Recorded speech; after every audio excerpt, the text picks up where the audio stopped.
All right, we are back. Sorry about that, guys. We are here. You guys just say a few words to make sure make sure everybody can hear you guys. We've been talking. Words. There we go. Okay. Yeah. Okay, so making sure it's all lining up now. Sorry about that, guys. Fine. Sorry about that. I guess the moral of today's story is don't buy cheap capture card splitters, because they send weird signals to your computer and it wigs out and your Windows thinks it's something else and shuts off your cameras and stuff. Lesson learned. Or they can go bad sometimes too. And no dude, I bought two of them. They were $15 each. I was like, let's buy two of them, because these aren't going to be available soon. Someone will come out with something else, but they're just, I don't have one in front of me. I'd show you, but I disconnected it and everything's good now. So sorry about that, guys. Let's just rewind and do this all over again. Zombie's getting probably nightmares now when he was here and the same thing happened to him, except it was Discord's fault this time. That was different. Yeah. Okay. Let me make sure that affected all of us. Make sure. Yeah. Make sure the output's the same. We were having a conversation to keep the Discord entertained when you were. Yeah, you were. I actually came in, but I was trying to talk to you guys. My mic wasn't registering. Discord had muted my mic. I'm like, okay, I'm suppressed. Okay, so I can't talk in here.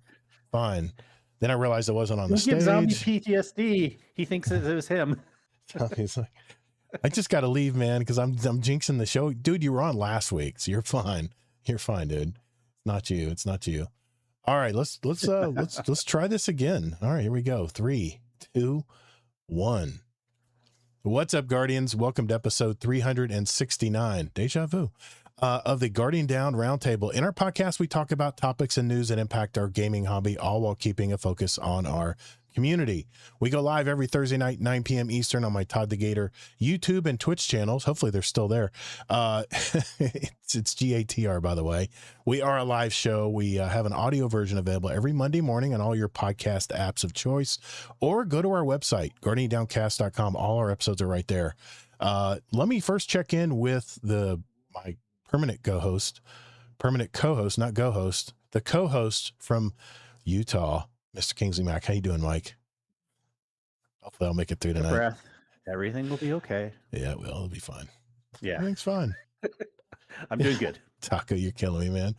Well, let's introduce our co-host tonight. This is a new guest co-host. He's been a member of Guardian Down Roundtable community, and he's a fist bump patron too for over 16 months now. And he's always been really active in our community, always chiming in when we're talking Destiny or whatever, even the feedback channels. Tonight, we're going to hear more about him and his gaming past. So please welcome for the first time, Kelvin. How you doing, man? Doing great, guys. Thanks for having me. Thanks, man. We appreciate you tonight. Yeah. Yeah. This is, we had you on the schedule for quite a while. I think we booked you out like 3 or 4 months in advance. So I'm glad we're able to finally talk with you. Ahead. Well, I try to plan out every 6 months, but, sometimes things don't work out. It's just the way it goes. But, well, thank you for being on tonight, man. I appreciate you. Thank you guys for having me. Yeah, absolutely, dude. It's going to be a fun show tonight. Here's what we have on the show tonight. First, I think I'm going to start doing this on every show. I'm just going to have like a fast fire gaming news segment right at the beginning, because we can get the conversation going right off the bat. Everybody loosen up. So I have some stuff that crossed my feed this week. 3 or 4 stories that I just want to mention, and we'll talk about those. And by the way, if you do want to send us an article or a story or an idea of a topic for our show, you can go to gaming articles for Roundtable. It's a channel in our Discord, and our Discord's discord.gg/Guardian Down Roundtable if you want to join our community, and enter it there. And I definitely keep a close eye on that. I have an alert on that channel. So if someone enters a question or a topic or something in there they want us to talk about, I'm definitely on that. So thank you to that. Next, Kingsley Mack will have a topic for us titled, Parents Still Have Concerns About Video Games 50 Years Later. I'm sure he will elaborate on that later in the show. Next, we have, we're going to hear more about our new guest co-host, Kelvin, and learn about his gaming past. And of course, with every new guest, we got to put him through the paces of our fast fire segment, the speed run. And speaking of Kelvin, he actually poses a question to us concerning trying new games, and we decided to make it our topic of the week. So he'll explain that a little bit further down the road tonight. after which point we'll shift into our catch-up segment with everyone, share our highlights of our week, see what we've been doing for the last week. No movie reviews for me this week. Sorry, guys. It's been a real dry spell on movies, and my wife did start her first week of school, so we're giving her a pass this week.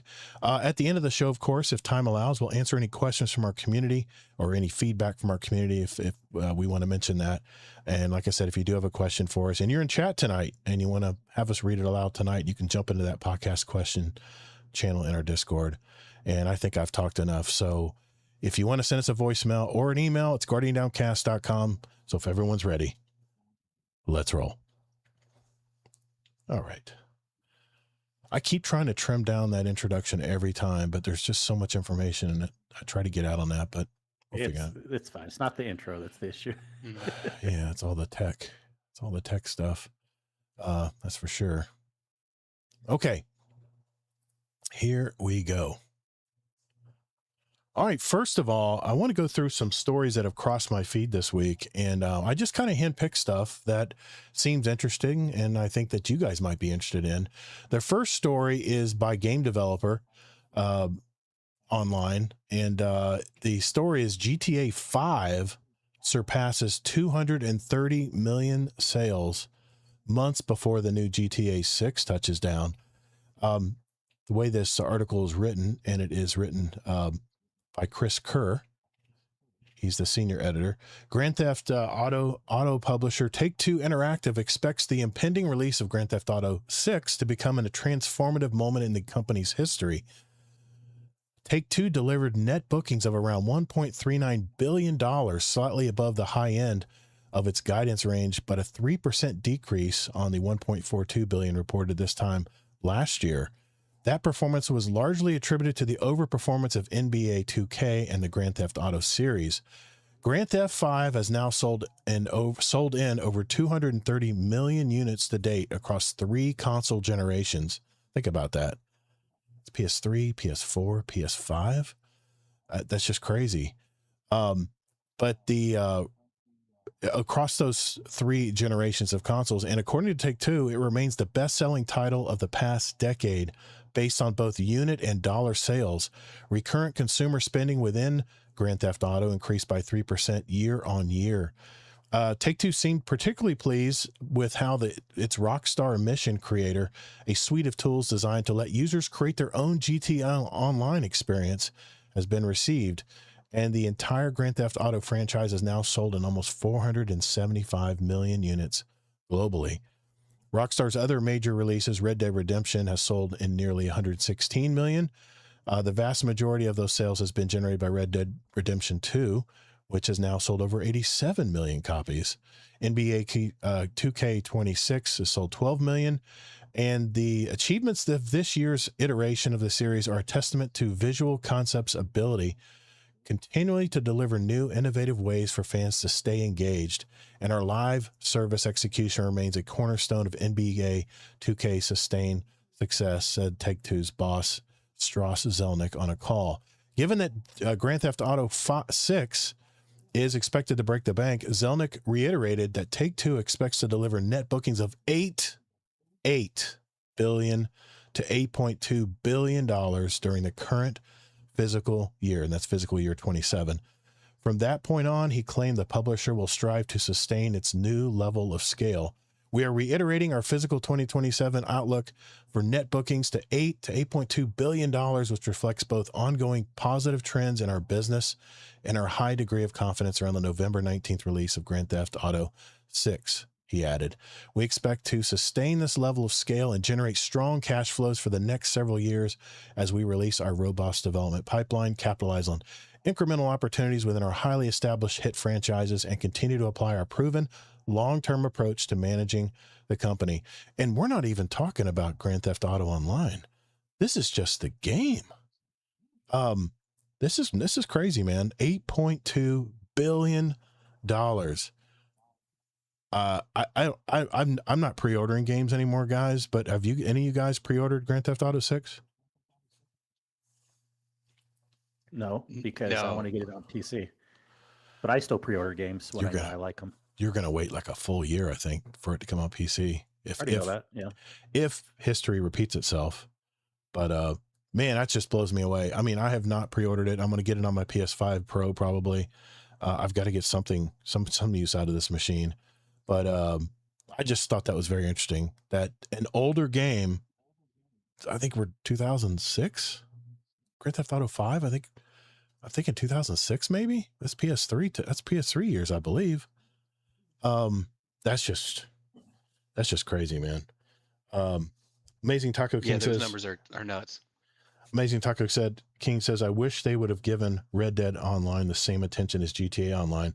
I think it's just because GTA Online is modern. It's today, you know, people can relate more to versus horses and buggies and, you know, six shooters and things. Not everyone thinks the same way as you do. I know a lot of people that love Red Dead way more than GTA. I tell you, and I know Amazing Taco King roasted me last week for this. I watched a streamer every morning before I went to work.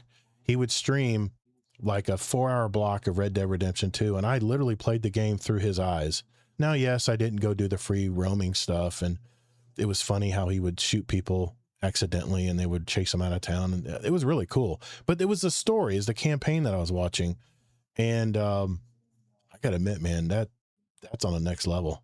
Red Dead Redemption 2 is like on the next level. Mitchy Slaps, damn, you're fine. Happy 369.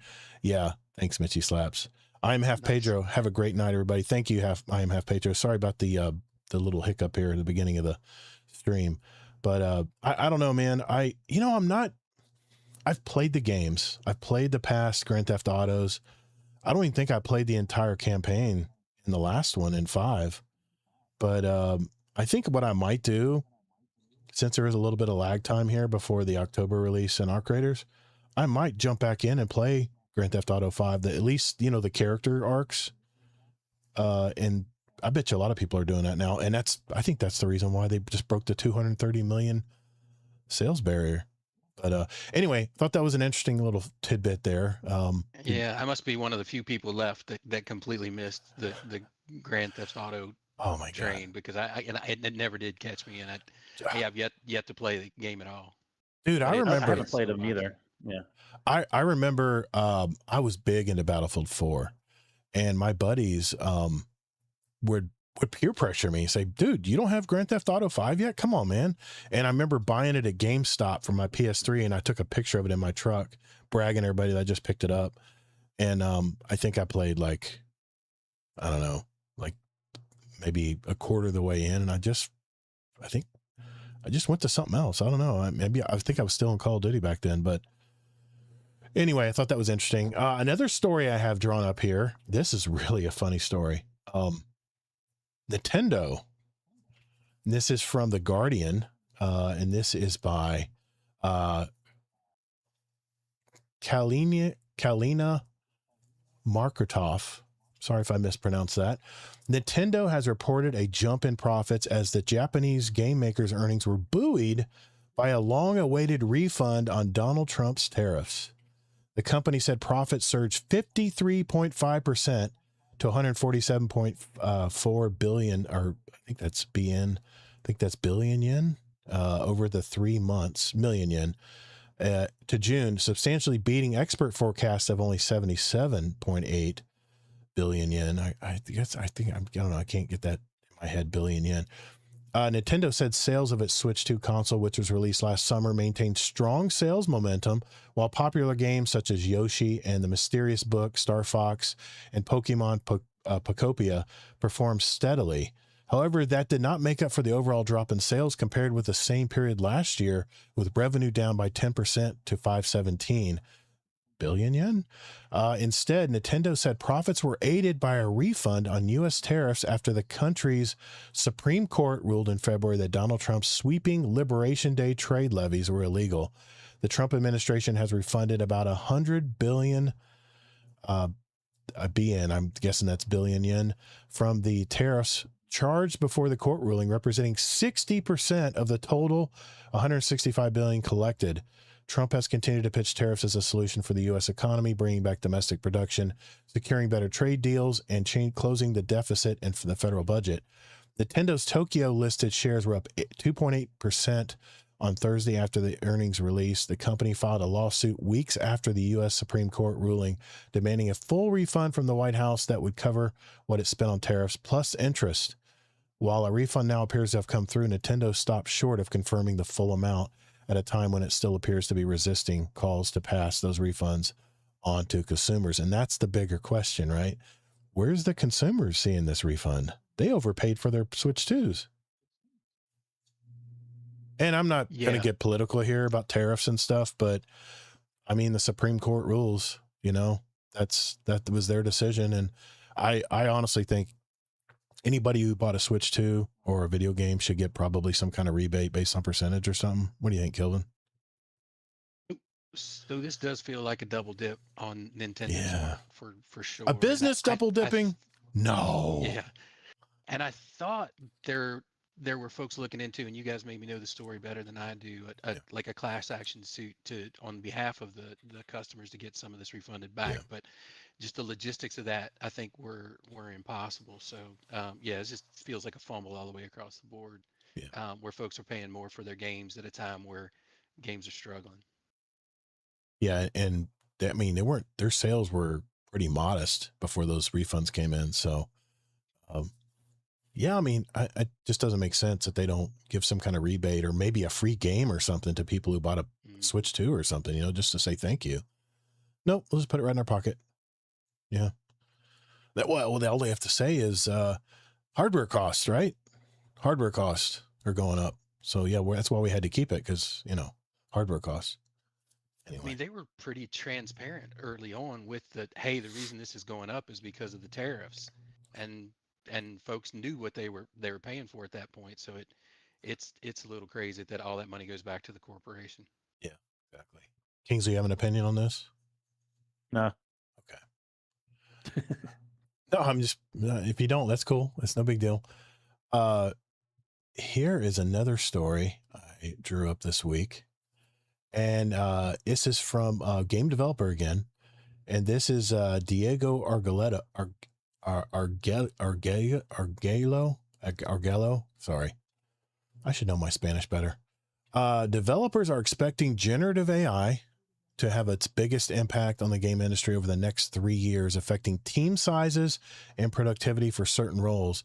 This comes from the Gamescom Dev Speaker Survey, which collects answers from 100 speakers from this year's conference. Overall, 83% of respondents expect AI to offer team structure and productivity in some way. When it comes to specifics, the respondents are largely split on the tech, which has garnered a largely negative reception from developers in recent years, with many arguing that it's having a corrosive effect on the industry. And that's definitely an argument there. 36% of the speakers believe AI will change roles rather than reduce teams, while 33% expect smaller team sizes, and then 17% do not expect AI to reduce teams. Only 14% anticipate increased output per person. So, I mean, a human being can only do so much, people.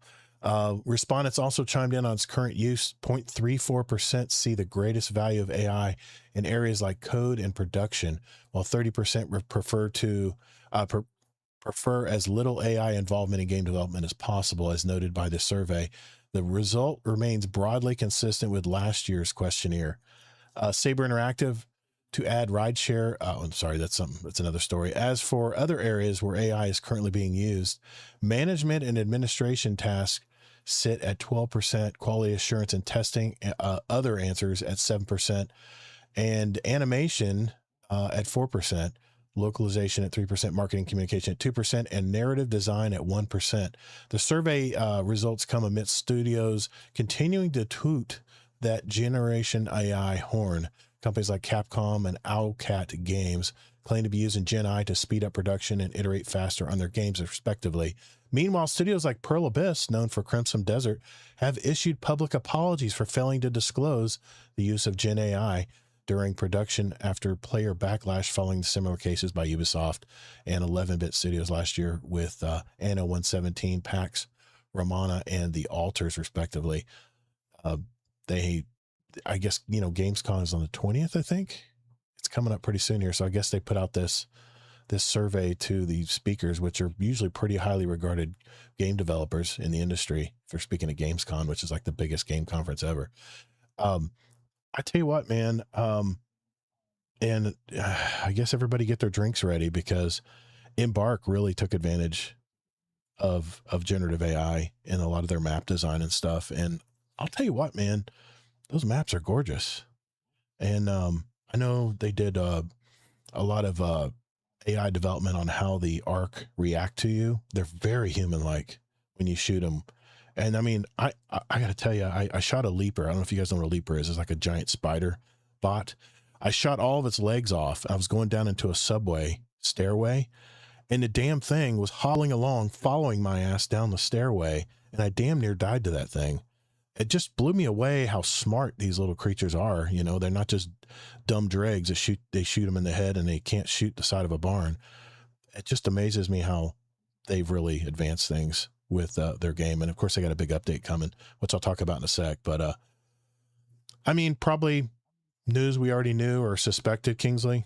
About a third say they're going to reduce the team sizes. I know I that kind of backs up what I said, that I think a lot of studios down the road are going to have smaller creative teams and then subcontract or maybe use generative AI outside of it. But do you follow that train of thought? Or Oh boy, do we really want to get into all this right now? You said it's a quick fire news well, segment. just a general, just a Yeah. just a general statement on it. I mean, I don't know where you stand on AI, but Yeah, you do. yeah, well, Yeah, you're not been paying attention. I pay attention, but Yeah. we might mention this in the feedback segment because I've been thinking about talking. Obviously, it's nuanced. Yeah. Yeah. So you probably forgot all the details and stuff, but yeah. I might have. Yeah. You know, I'm like a goldfish, man. I'm looking ahead and what I'm reading and listening at the same time, and my monkey brain sometimes will jump ship too quickly. So, Kilvin, you got an opinion on all this? Where do you think it's going, man? I don't think any corporation is investing in AI so that their teams stay the same size. Like I like this, they're looking for efficiencies there, and you know, I think in the whether it's gaming or whether it's manufacturing, like they're you know that's just the new reality. Like this is the next technology that folks are going to invest in. I do think Yeah. it's going to take longer to realize than a lot of folks are necessarily think, but yeah, that the amount of money that is getting put towards it, there's got to be a payoff down the road, and I think a lot of that will come in changing jobs. Yeah, I agree. I mean, I think creatives, I think, are safe. I would hope so, especially the core developers of it, like Allison Lures. She writes all. She's in charge of all the lore for Bungie, and I don't know if she's what her job is going to be with Marathon, but yeah, Marathon's not even looking good right now. It's not good. It's not good for Bungie right now. But anyway, I'll just keep moving on. You don't have to pay AI a wage, says the doctor. Yes, that is very true. Someone's got to pay for it, though. I mean, whether it's the big power station, you know, the big service centers and farms they have to make, somebody's paying for it, and it's usually going to be us, the consumer, probably down at the end of everything here. But this one was kind of a cool story. Kingsley, you might get a kick out of this. Game developer again with this story. This is from the Game Developer Podcast, and the title was "How Jackbox Games Navigated the Post-Pandemic Sales Slump." And they talked to Mike Builder. In 2020, of course, as the COVID-19 pandemic kept players locked indoors, sales of Jackbox games, Jackbox Party Pack exploded. They weren't the only company to experience a sales boom, but because of how approachable their games work, thanks to phone-based controllers and broader comedy appeal, they became a major go-to source of escape for pinned-up players looking to connect with friends, families, and coworkers over Zoom and other platforms. And we actually played a game, Jackbox games, with a bunch of our friends here in the Discord one night. A lot of fun. Fast forward to 2026, and like almost every company in the games studio or games industry, the studio has seen a decline in sales. But unlike other companies, Jackbox hasn't laid off any employees. That's because instead of pursuing nonstop growth, they moderated their headcount and stuck to their strengths. leaving them in a solid position when post-pandemic games like the Jackbox Naughty Pack underperformed. That's all according to the CEO, Mike Builder, who joins us today on the Game Developer podcast to talk about that process of surviving the post-pandemic contract and the company's goals in spinning up a new publishing division. I'll say this, because of the fact that Jackbox, anybody who has a phone, we play Jackbox games all the time. And especially if we're having like a get together where it's, my son and his wife and my daughter and her boyfriend and my wife and I, just the six of us, my son will bring his laptop. He has all the Jackbox games in there. He'll pipe it to the big screen TV, and all you got to have is a phone and a code. I mean, it is so easy. The ease of entry is so easy for Jackbox games. I think that really is the difference maker versus people who are stuck to certain platforms. To play certain games, you have to have a certain platform, and not everybody has an Xbox and everybody has a PlayStation 5. And I really think that is really the difference in why maybe they haven't had to lay off employees. But any comments on this part, Jackbox? Well, no, you actually said the reason why they didn't have to lay off employees is what I've been saying all along. Right. They didn't overhire. That could They be moderated their growth. That's the reason. Because I guarantee less people play Jackbox today than they did during the pandemic. Okay. Right. So the reason why they're still doing okay is because they didn't get greedy. They didn't overhire. They moderated their growth. That's what I've been saying for companies all along. Moderate things, people. Everything in moderation. All right, Kelvin? Yeah, I agree. I mean, I think they're like, I don't have that much familiarity with the Jackbox games, but I do think there's a market out there to be tapped. But I'm with Kingsley. I can't imagine there's more today than there were 4 years ago. So it's great that those guys took a more sustainable approach. Yeah, and my son and I, on Steam, we collect all of them. I mean, usually they're on sale half the time too. We'll just buy a bunch of them and just try new games and stuff. And the games are very inventive. And there's certain games that I like to lean towards, but I think the games are all very fun. And as long as it creates entertainment, and everyone has a phone, so it's like simple. Only games I don't like on Jackbox where I have to draw stuff on my phone, because I don't have a big enough piece of screen to draw, delicately. I mean, my art skills are really bad as it is, so I need all the help I can get, or a stylist or something I can use. But other than that, the games are fun as hell. They're really fun. We even play the old fashioned, the original Jackbox game where it's just the basic trivia game. It's a lot of fun. All right, one more story before we go, and this is the one I've been waiting to talk about. Embark Studios officially confirmed that Frozen Trail update, this is the major update coming to Arc Raiders, will launch on October 8th, 2026. This marks the game's largest content expansion since launch, and that's 8 months ago, and represents the studio's shift toward delivering 2 massive annual updates rather than the monthly patches. Sounds very familiar to another studio that's no longer making a game. They're going to have a new wintry map called Beyond the Mountains. The Raiders will be able to travel to a frozen settlement nestled at the edge of the Rust Belt after receiving a signal beyond the mountains. The level design influences greater verticality, mountain environments, abandoned factories, research facilities, and observatory. There's going to be new Arc threats. The update introduces brand new Arc machines ranging from small agile threats to massive boss tier machines built to test experienced players. A dedicated high-level Arc operation will require careful team cooperation and tactical decision-making. That sounds a lot like a raid. Expanded player progression. They have something called the Outpost that they're making beyond the standard Raider Den, which is way down in Toledo, down below the ground on the earth. Players can inhabit and decorate a new service space called the Outpost. This hub serves as a central point for researching surface elements, altering Raider decks, and customizing an overhauled skill tree, which definitely is needed because the skill trees are just really lame. You like 2% chance of 2% better chance of doing something. You can't even feel it in the game. Anyway, that's beside itself. But the Outpost system, thermodynamically and narratively framed as humans' first permanent foothold above ground, the Outpost represents your Raiders' active effort to reclaim the Rust Belt. The hub features dedicated research stations where you can analyze ARC components, surface artifacts, and environmental samples gathered during raids. Researching these materials unlocks specialized craftables, passive buffs, and gear recipes tailored for higher tier zones. Unlike the functional utility of the Raider Den, the outpost serves as a customizable visual display of your progress.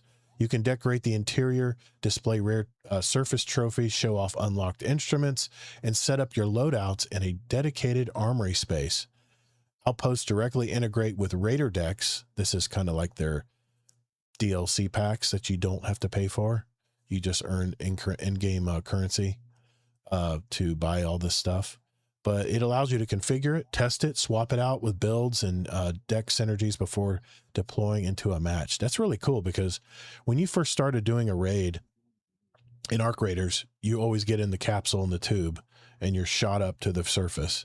Now you're going to have some kind of permanent place at the surface. I don't know how this is going to work, but anyway, they've overhauled the skill tree.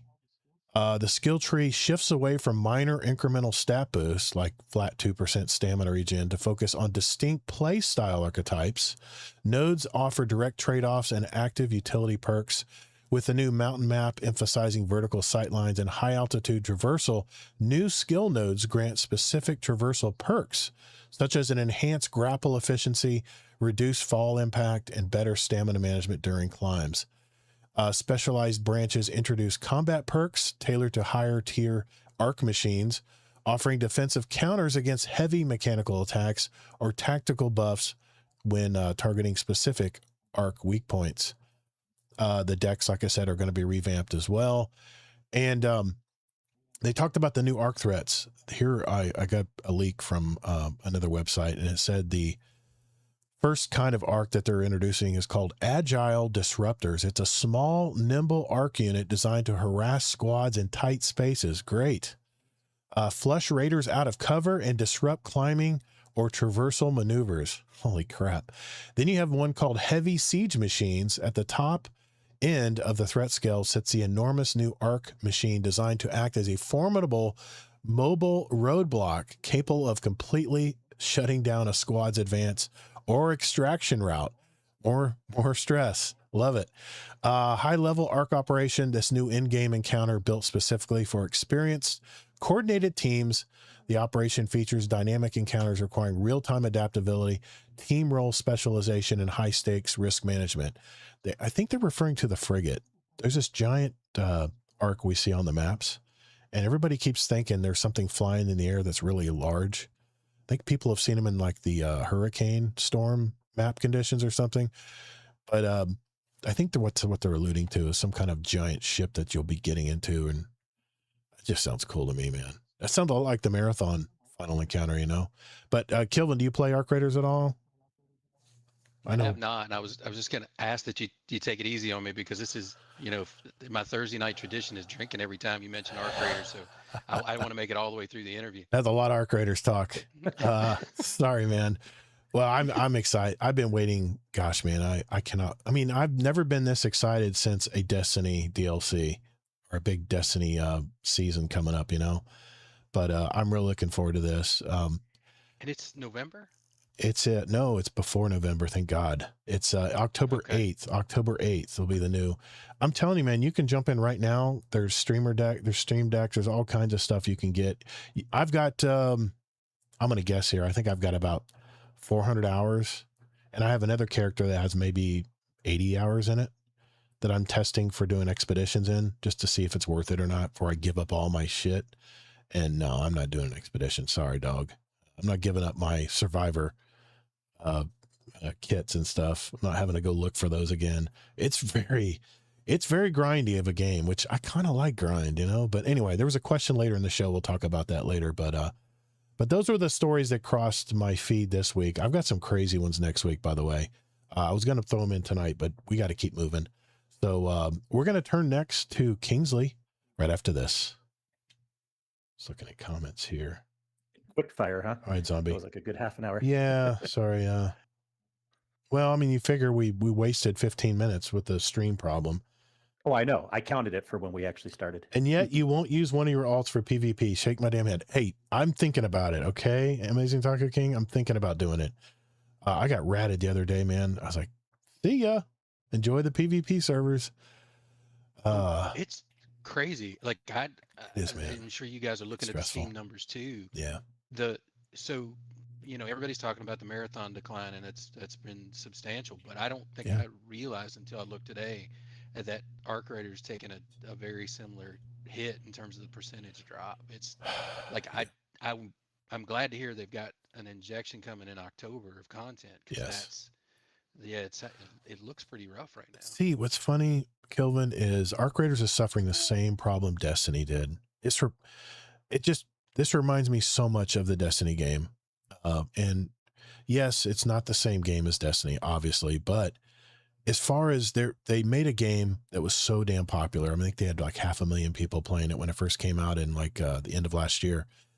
And it's slowly been dipping down, and it's a live service game like Destiny was. So they have to continually feed that furnace with content. I mean, that's what all Kingsley talked about at the end of after Final Shape was, where's the content? We need more content. And that's where they kind of fell short, and that's why the player counts just kept shrinking. They're the same problem with Arc Raiders right now is there's really no end game. Once you get everything, once you find all the equipment and guns and blueprints, that you can make stuff on the fly. Once you get all that stuff, then what are you there doing? What are you there to do other than if you like to get in a big battle with like a queen or a matriarch or something, which those are very fun, by the way. But other than that, yeah, there's not a whole lot to do in the end game right now, and people are expressing it. And of course, the main thing is the PvE mode. I really think they're going to have a PvE mode. They've already got one in a China version of the game through Tencent. Tencent's like I think they're like a sub operator of Arc Raiders in China. I don't know. I think it's a rule you have to go through. And even that's not true PvE. No, There's a lot of people not. that tried it and said it wasn't very good. So the problem, the premise behind it is everybody is friendly. There's no friendly fire on. But if you want to have friendly fire on, you press a button and your backpack literally lights up with a little red beacon and says, hey, I'm not friendly. I can kill you. And apparently, I think what I would think would happen is everybody that's PvE minded would just gang up on this guy and knock him out. But I don't know. I've heard mixed reviews either way, but we do need a PvE mode in this game because the PvP element, I play my game fearless. Because I'm in PvE lobbies all the time, what they call the Care Bear lobbies. And if I get ratted, it's like 1 in 30 games, 1 in 30 raids. But anyway, we're going to move on. And Kingsley, you're up next, man. You ready to go? Yeah, of course. Here we go. Notorious, how you doing, man? I haven't seen you in for ages. Good to see you, brother. Here we go. 3, 2. All right, next we have Kingsley Mack, and he has a subtopic he wanted to mention tonight. So I'll turn it over to you, Mike. What's going on, man? Yeah, more just like a kind of quicker news thing. Yeah. But I find it sad and interesting when I saw an article like this come across my news feed. But then at the same time, not totally surprised because it shows the bigger issue that people are just not open-minded at times. But the title of this article was Why Parents Are Still Afraid of Video Games After 50 Years and How a Gaming Nonprofit's New Workshops Are Trying to Help. Okay, 50 years, right? We know video games have been around, and even longer than that, but like we know video games have been around for a long time. And I don't know, I'm sure if I had to guess, if I had to put money in the Vegas tables, there's probably a lesser percentage these days of parents that are concerned. But I guess the point it's trying to make is there's still a big issue out there. And it's kind of sad to hear because I'll just go after reading this some and stuff. But they say how it's been nearly 6 decades since the first mainstream video games came out, and parents in 2026 are just as worried about the potential impact gaming is having on their children today as their counterparts were in the 70s and on, according to new research from the nonprofit Games for Change group. Okay. In her paper, Raising Good Gamers, What Families Need to Know About Video Games and Well-Being, which this was released in July for the Games for Change nonprofit, The research director, Rachel Cowart, drew an analysis of nearly 200,000 media articles and social posts across 15 different countries and 7 languages to reveal on social media negative sentiment about gaming outweighs positive sentiment by more than 5 to 1. That's pretty crazy. It is. Like, we probably don't see that because we're not looking for that and we're not really caring as much. I mean, I certainly haven't seen a 5 to 1 negative sentiment. But then again, usually like the news I mean, I follow like, I have like a video game channel on Apple News that just kind of gives me news and stuff. And Yeah. I think usually like, I'm not seeing like articles all the time with like video games are bad, like negative sentiment like that, but whatever. That's what they're saying. Even if these numbers aren't correct, it's still a very interesting point that this article is making. They found that, of course, the parents' biggest concerns are the typical things like screen time, addiction, and violent or age inappropriate content. That all makes sense, right? Yeah. And are common assumptions. They're based on common assumptions that are misaligned with the research. I love this, right? Because research can show one thing that can go above people's quote emotions. Right. Very true. So, what I find most interesting, she says, is that the concerns that parents have today in 2026 are the same things that they've had for the last 50 years. Overexposure to inappropriate content, overuse, overdependence.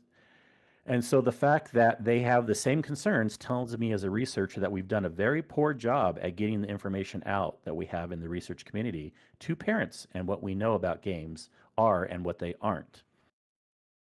Now, of course, this is what I've always said, when you hear like back in my day, but like all these things, society has repeated this pattern forever. This is why I don't understand people will learn, right? The same issues we've had with video games or whatever, screen time today. Guess what? People had concerns with TV. People had concerns with Rot books. your brain. People had concerns with everyone reading the newspaper on the subway. You're all addicted reading the newspaper. You're not talking to people. It's like people had concerns about things forever.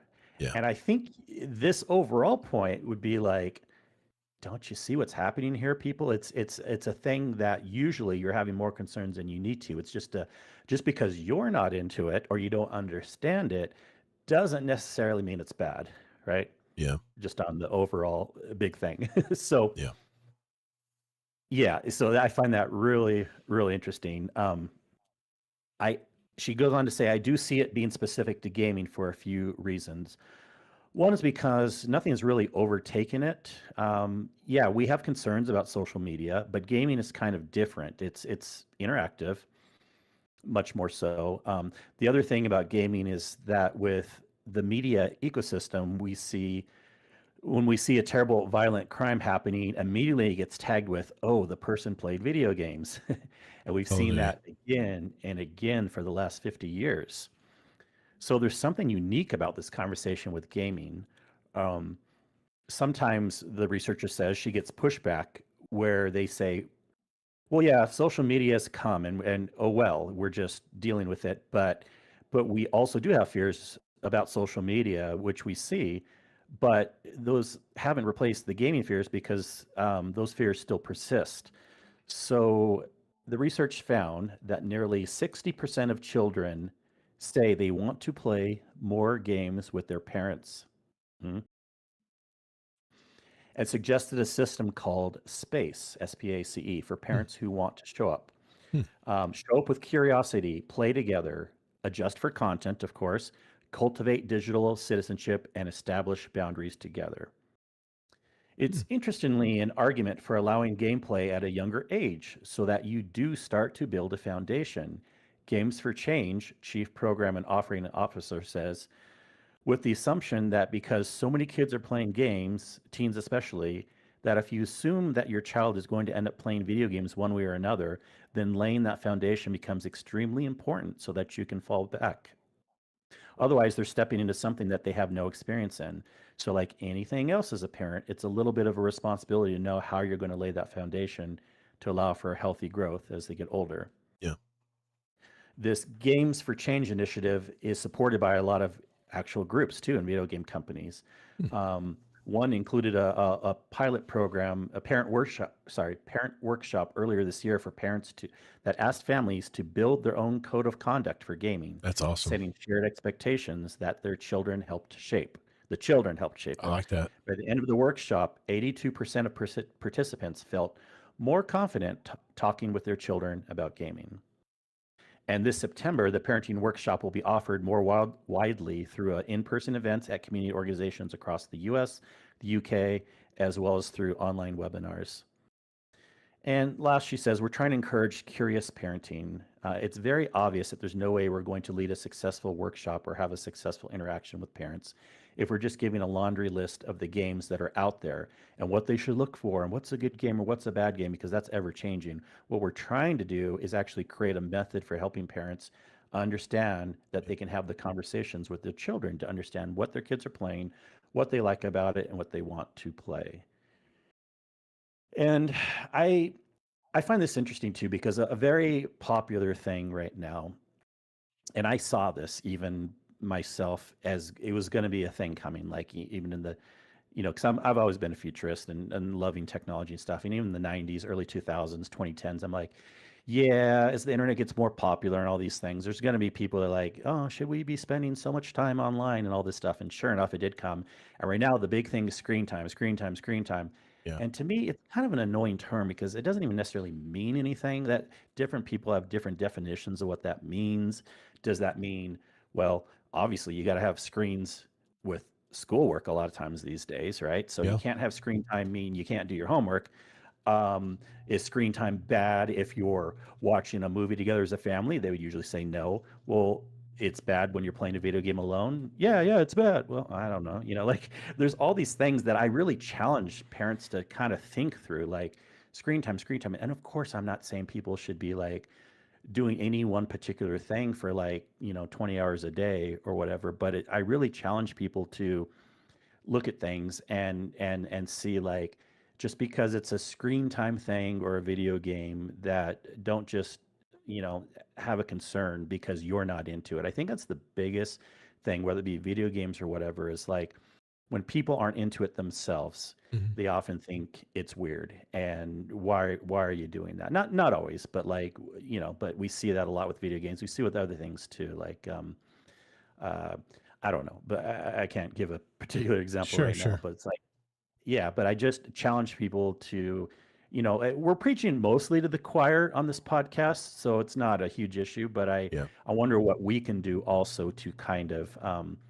get that information out there. I'll tell you, I mean, with my kids growing up, it was just chill. Like I didn't generally have, I mean, we had some limits on like, and this was hard to do back because the technology wasn't as good Yeah. as far as like nowadays you can actually have things like turn off when you reach a certain amount of hours. Although that's so many parents very quickly learn that's not very practical Kids because there always are always figure. things, something needs to be done here and Yeah. there and make exceptions here and there and stuff like that. But I did not push video games on my kids, but also they knew that I liked it, and then I had conversations, and I feel like I took the approach like what they're trying to say here, and then find out what they're into, and see and have conversations like, well, like there's some things that may not be good based on what our values are, and what do you think about those things, and then kind of have those conversations and stuff. But I don't know. I find it sad if parents are still thinking video games are bad. What do you guys think? That's a good story, man, because we have I mean, a big majority of our gaming community are moms and dads gamers, and they have little kids and up to, young adults. And it's such a good topic, man. I love how I love how they're involving the parent, but also allowing the kids to set the rules. That means everybody's involved, It's really cool how they did that. I like that SPACE acronym. I think that's really nice how they did Have that. you run into people, either of you, where you've heard of, like people saying like, "Oh, we wish our kids played less video games," or "video games are bad," Oh, or any kind of comments like that? I'll, Yeah. I'll give Kelvin a chance to talk here. Go ahead, Yeah, go Kelvin. ahead. Mhm. Yeah, I mean, I think certainly you've got family that is, worried about how much Mario Kart's getting played at their house, but I think that the interesting thing from that article, like not surprised. As long as there's kids, there's going to be parents worried about kids. Yeah.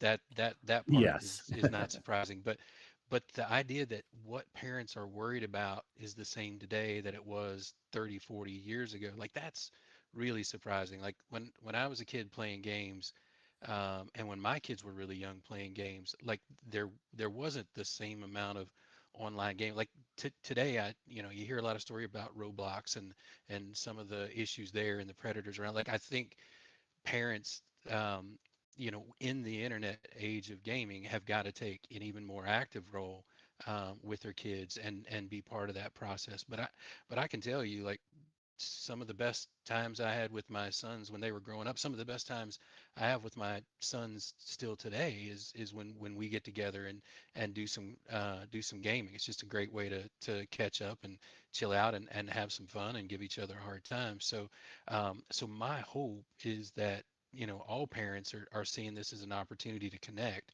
and teach and learn from their kids on what they're interested in and what kind of things are catching their attention. And to your point, Kingsley, like stopping when you see something that might be questionable and having the conversation around it and say, hey, how do you feel about how this person was treated, or do you think that was a right outcome there? So lots of opportunities in this space, but it all comes down to time. And it's parents are busy. There's no question there, but carving out that time to make sure you're spending with your kids is paramount. Yeah, the big thing about I'm dealing with this right now. In fact, with my grandson, he's 2. He's over 2 now.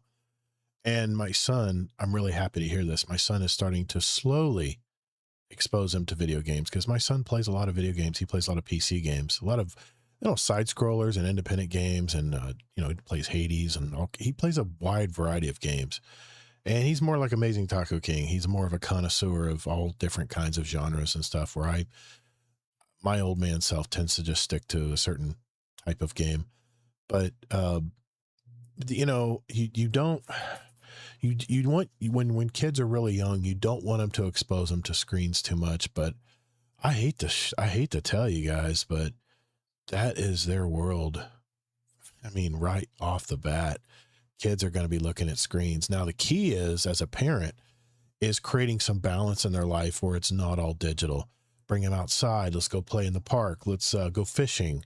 Let's do stuff in the real world, because I'm telling you, a lot of these kids, their parents work all the time and they're not really being parented. I mean, at least they're being parented the best that they can do. But these kids are just sitting playing video games all day right after school until dark, and then forget about doing their homework or whatever. It all really comes down to the parent. I know we've said that before on when it comes to parent stories like this, but I would say the probably the biggest thing I worry about with video games today, obviously photorealism. They're very photorealistic, but the main thing is the how dopamine is created in games now. Being that I was addicted to video games just I don't know, 15 years ago, and it almost killed my marriage. And I know how kind of grip a game can have on somebody. So I think the key is going to be getting that child into a habit of experiencing all things in life, and video games being a portion of it, but they have to experience the other things too. And that just comes down to spending that extra time to do it, and then when you do play a video game with them, you have to explain that this isn't real. It's a game, that's fake blood, or hopefully the kid's old enough to know what blood is, but things like that. So I like that there's a movement out there, Kingsley, to do this kind of thing, to help integrate the anti-gaming parents out there and kind of let them bring them in and realize how much fun they can really have and learn, with their kids But together. yeah, and see, you even kind of said some to it that I think adds to the misconception that people have. I don't Yeah. know that I necessarily agree that there's more dopamine hit through video game than other things. You can Yeah. get pretty big dopamine hits through watching TV, through Oh, social absolutely. media, through Yeah. working out. I know people that get crazy dopamine hits through that. Yep. And I so do. the issue isn't playing too many video games. The issue is if you have an addictive personality, Yes. and for parents to be watching over to help guide and stuff. And so what happens is then people that don't know how to deal with that just blame it on the video games. Yeah, lazy. But It's was lazy. it really the video game's fault, or was it more the Yeah, person it's lazy. partaking? You I know. mean, the kids have to Now learn how I'm to not saying they self-regulate. don't. We know, like, people add things into video games to make them appealing, right? Yeah. But I can tell you, you can play video games a lot and not be addicted to them. I mean, Oh yeah. I'm totally that person, and maybe it's a more rare personality type. Like, I will play for like a long time, but then I'll be like I just get bored. So I know I'm not getting that addiction. Yeah. So then I'll go and do something else. I'll go out and when I'm not playing video games, I'm never thinking in my head, oh, what's the next thing I'm going to do in Destiny? I Yeah. only think of it when I just happen to sit down and then Yep. start playing. So you don't have to necessarily for sure get addicted no matter what. And that's why I just hope that people can see, the big picture with stuff. Yeah. It's a good story. Like I said, I think it needs to be said because people are so worried about that screen time, but I'm more worried about social media being manipulating people and kids these days than I am video games, because video games is laid out. This is the game. These are the rules. These are the boundaries. It's pretty cut and dry. But with social media, man, it can just get so manipulative. And then you have peer pressure. Games, Other you could say things. that about games too. Yeah. Yeah, One when it could make comes the argument. multiplayer, I guess, Yeah. yeah. I mean, I got guilt tripped into buying, I just talked about it, getting Grand Theft Auto 5 because all my Battlefield buddies were playing it. So I get it. It happens. So, yeah, good story, It is good Kingsley. there's resources out there, yeah, like that though. That's great. I like Yeah, that. so I'll just mention Yeah. that group again real quick in case Yep. anyone's interested. Mhm. It is called Games for Change. Games for So check out Change. their online Okay. resources If you and want to stuff. throw me Yeah. the link, if you have the link, Kingsley, throw it in the show chat, our pre-show chat, and I'll post it in the show notes if people want to check it out. I'll post that link. So, all right, it's time to talk to Kilvin right after this. Yeah, good topic, man. That was a good topic. Yeah, Scarlett says, I've been jumping into Elder Scrolls Online this week. It's actually been pretty great. They've done massive and good updates recently, real quality of life. That's what live service games need. Yeah, and I've heard good things about that too. I've heard some people talking about the Elder Scrolls Online. Yeah, thank you. There we go. Perfect. All right. I think we are all set. I need to grab some nose spray real quick. I'm starting to get congested. Give me like 60 seconds. I'll be right back. This is good.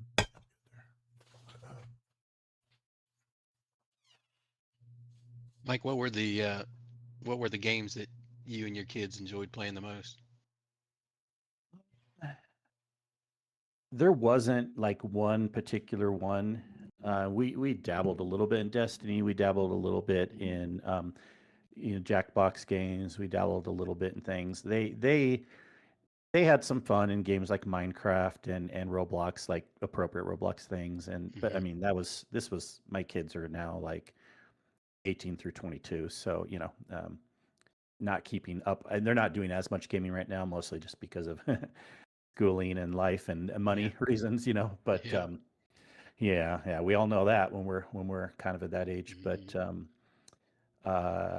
I'm trying to think. I'm sure there's more, but I know my oldest daughter, who's actually 22, she's looking to get a system sometime when she can afford it and get more into some games and stuff. And I think she just likes a wide variety of things. I've heard all sorts of stuff. So yeah, kind of like me. I like a wide variety of things. I mean, yes, I played lots of Destiny, but even when I've played Destiny the most, I really always kind of play. I didn't play other live service games when I was even heavier into Destiny, but I always played other single player games. But I just wouldn't really talk about it because no one else really was, until we started doing more podcast things. But like, yeah, we're all playing Destiny, but then I also fit in like Assassin's Creed Valhalla or whatever in the background, and so I always kind of played a lot of different games because that's kind of my personality, anyways.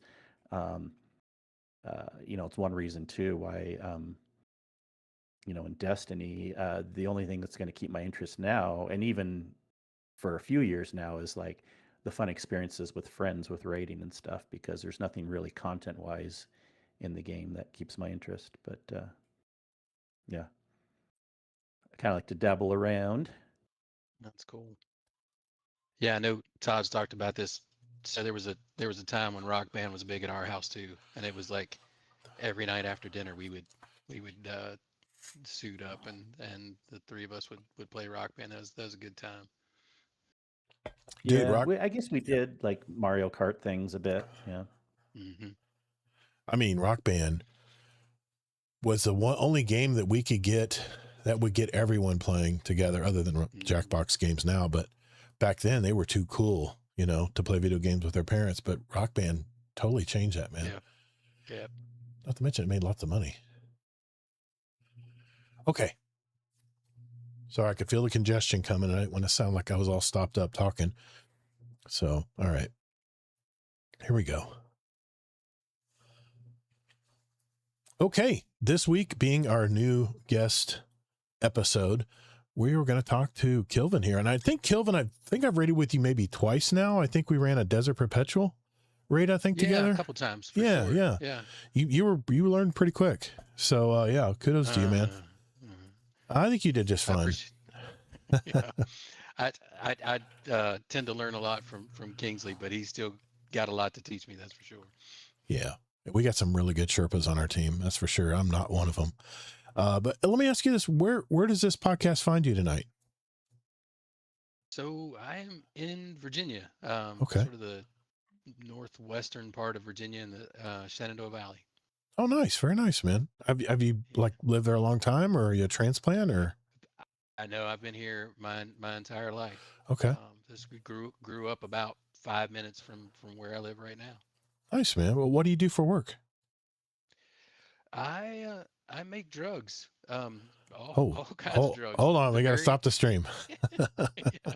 No, the very legal, very medically necessary kind of drugs. But yeah, I've been with a pharmaceutical manufacturer for 31 years now, and Very nice. made medicines for all kinds of folks in all kinds of situations, and vaccines and antibiotics and that sort of thing. So yeah, been doing that a long time. Pretty cool. I think I know which one you're talking about too. You don't have to mention it. Are you married? Have kids? Yeah, married. In fact, my wife and I are celebrating our 34th wedding anniversary this weekend. Whoa! So that's something to look forward to, and we've got two boys that are 31 and 29. So and our youngest son, he and his wife had their first 8 months ago now. So yeah, we fairly new grandparents. So Todd, I might be picking your brain on what life's like with a young one. Being a grandpa is cool. It's the coolest feeling, man. And 34 years. That means you're a couple months ahead of me, because we celebrate our 34th in November. Outstanding, man. What's the? I mean, everyone always has their always say, but what's the secret, man? What's the secret to a long marriage? I don't know. I mean, I think, it's just compromise. Like I don't think it's that. It really is.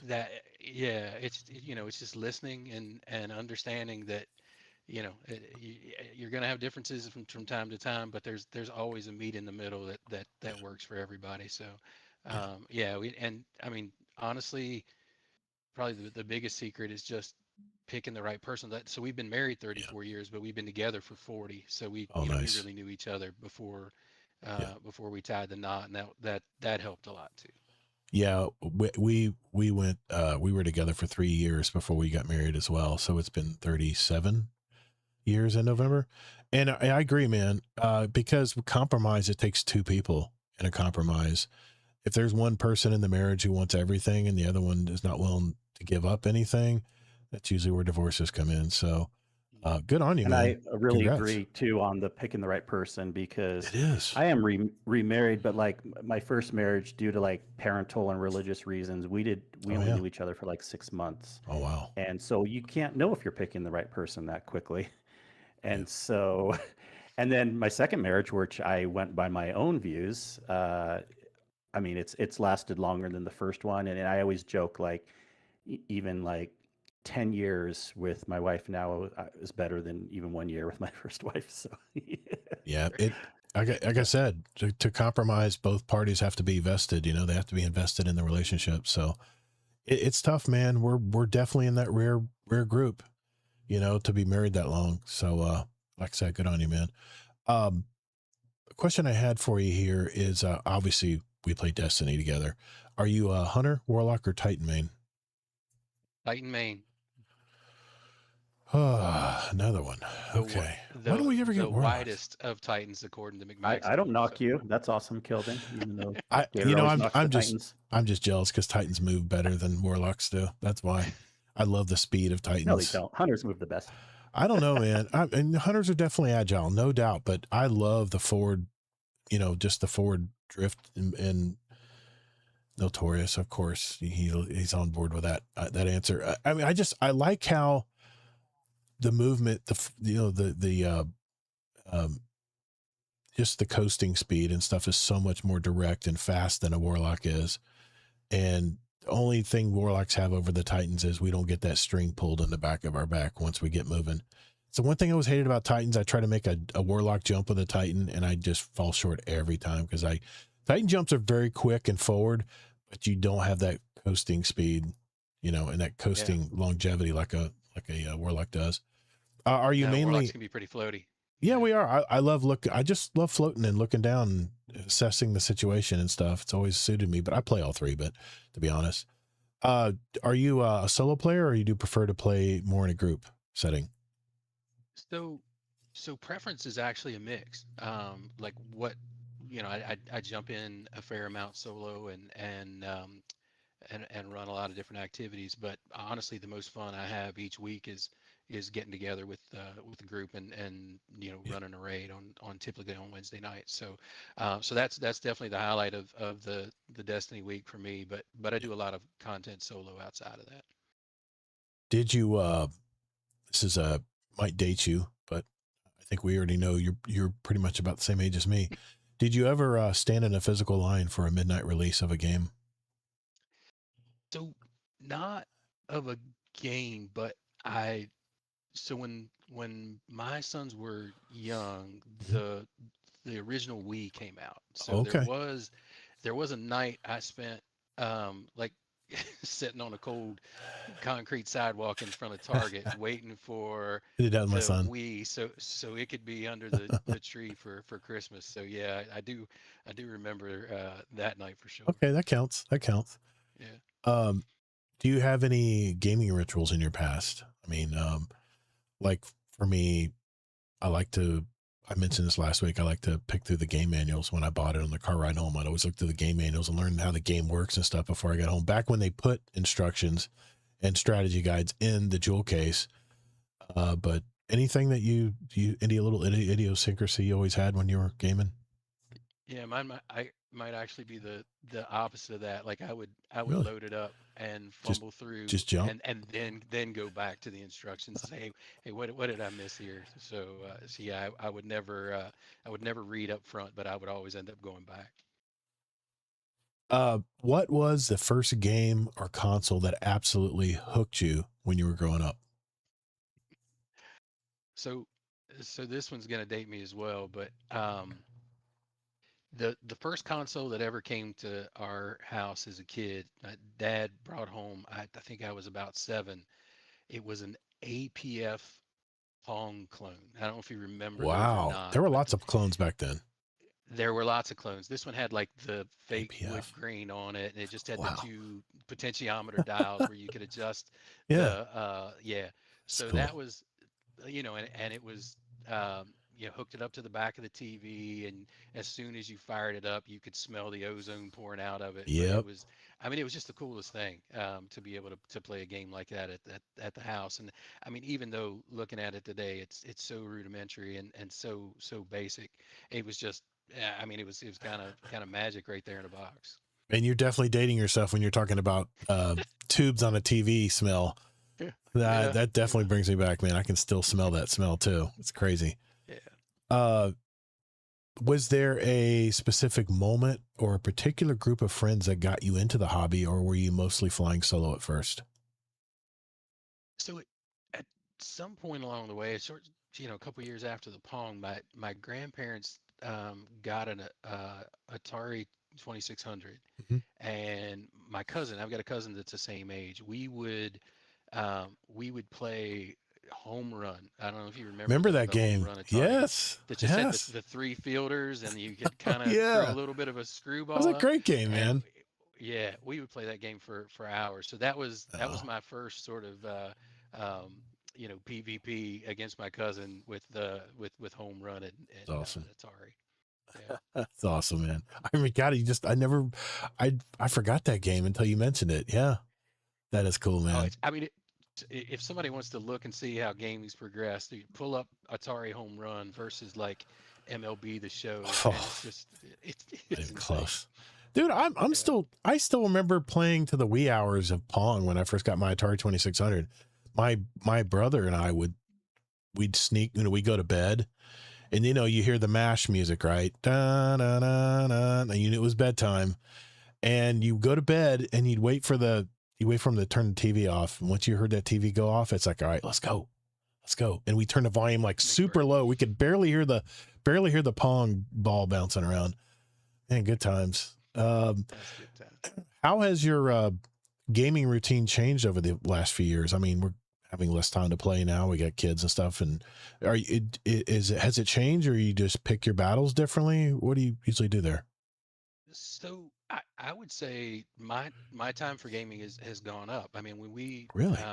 we talked about the ages of my sons, like, there was a time when we were doing all the things you were talking about. They were always on a ball field or Yep. on the track or football field, or we were fishing and those sort of things. And those were great times. But that, in addition to work, like that would Yeah, eat up a lot of it hours. did.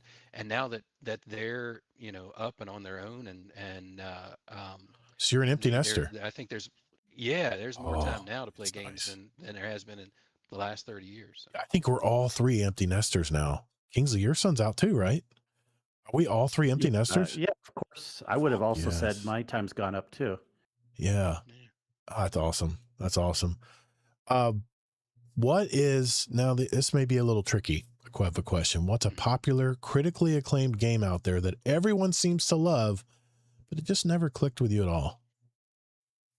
So You it's answered that it's already. crazy. Well, Yeah, we, we, Right? we talked a little we that's talked a right. little bit about it. At the beginning of the show, like everybody loves Red Dead, and I'm like, I Yeah. don't know, I mean, maybe a dozen hours into Red Dead, and it's like it hasn't Slow. grabbed me yet, and I don't know, like I love westerns, and the game's beautiful and it's well made. Yeah, just Yeah. just hadn't got me yet. All right. Well, let me And flip it on. GTA also, or Yeah. Yeah, or GTA as All well. right. Well, yeah. let me flip that question on its head. The other way around. Is there a game that you really love but no one else really liked? Another click with So yeah, so I don't. This is an older game as well. I think like mid Baldur's Gate. 2000s, and it was I think it came out as an Xbox exclusive. It may have eventually got a PC port, but so many BioWare games are great and they're classics. But I really love Jade Empire, and I don't hear too many people talking about Jade Empire or wanting a remake of that one. But I played the heck out of that game. It was a blast. Okay. Uh, Notorious One says Baldur's Gate. Everybody loves Oh my Baldur's Gate. gosh, Me and yeah. Kingsley tried to play it, man. It is a very complex game.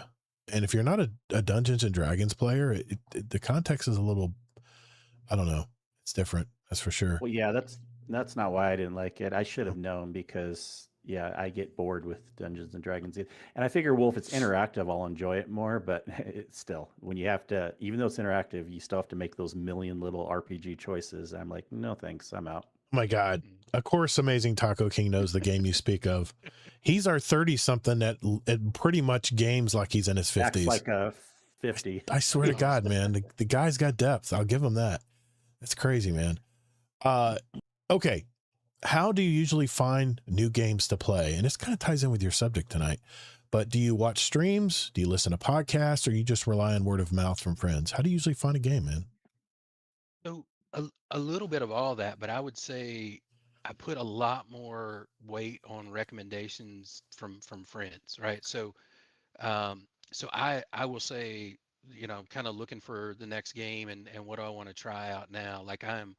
I am I've never seen a Division trailer. I've never pulled up the game, but I'm actually really interested after just hearing Kingsley and Zombie talk about, how much they're enjoying it, and Yeah. the gameplay loop there. So to me, it's really about, hey, what's the people that I like to play with and would like to play the same kind of games, like what are they interested in? What's grabbing their attention? Especially if you have a friend that you know likes the same kind of games as you, that gives me a lot of weight. If I know that uh there's certain members in our community here that I know like the same kinds of games that I do, and if they're really liking it, and my son even, sometimes I'll listen to what he has to say, because even though he's more diverse, I still will give it a little bit of weight because he's played a lot of games and he knows what I like. That's the main thing. He knows the kind of games that I'll flock to. What is your take on modern gaming trends like life service models and season passes? Are you down for the grind, or are you kind of feeling the fatigue? Yeah, I think I'm kind of a grinder. Like Yeah, me too, I man. had never played, a real live service game or an MMO light until coming to Destiny 2. Mm, So to me, that season pass was a little bit new, but man, I really enjoyed it. I liked the reset. I liked the chase and hunt that came with each of the seasons. Like the fact that the game kept evolving, but you weren't completely starting over. Yeah, and I will say that, like right up until the edge of fate, like that grind to 550, like yeah, that power. was that was more than I was hoping for it would be. Yeah, I like the grinding too, man. I gotta admit, I do. It's I don't know why I keep answering my own questions. I'm sorry about that. Just a habit. It's what I do in my business. I always relate to people when I'm talking with them, my clients and stuff. It's just a job habit. Uh, when a uh, when a big game launches, are you diving in on day one, or are you waiting a few months and for a few patch updates or the price to drop? It seems like I'm always coming to a game late. I played Witcher 3, loved it. Witcher 3 had been out for 5 years. I came to Destiny 2 during Witch Queen. Like I'm always jumping in well after a game's been out there, and I'm actually really okay with that. Like I don't need to play day one.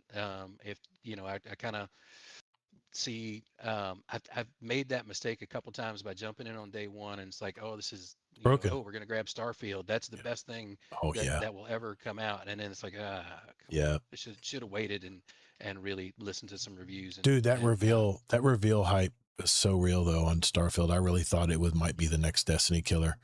I really did. And then we found out it's a BioWare game. Yeah, yeah. exactly.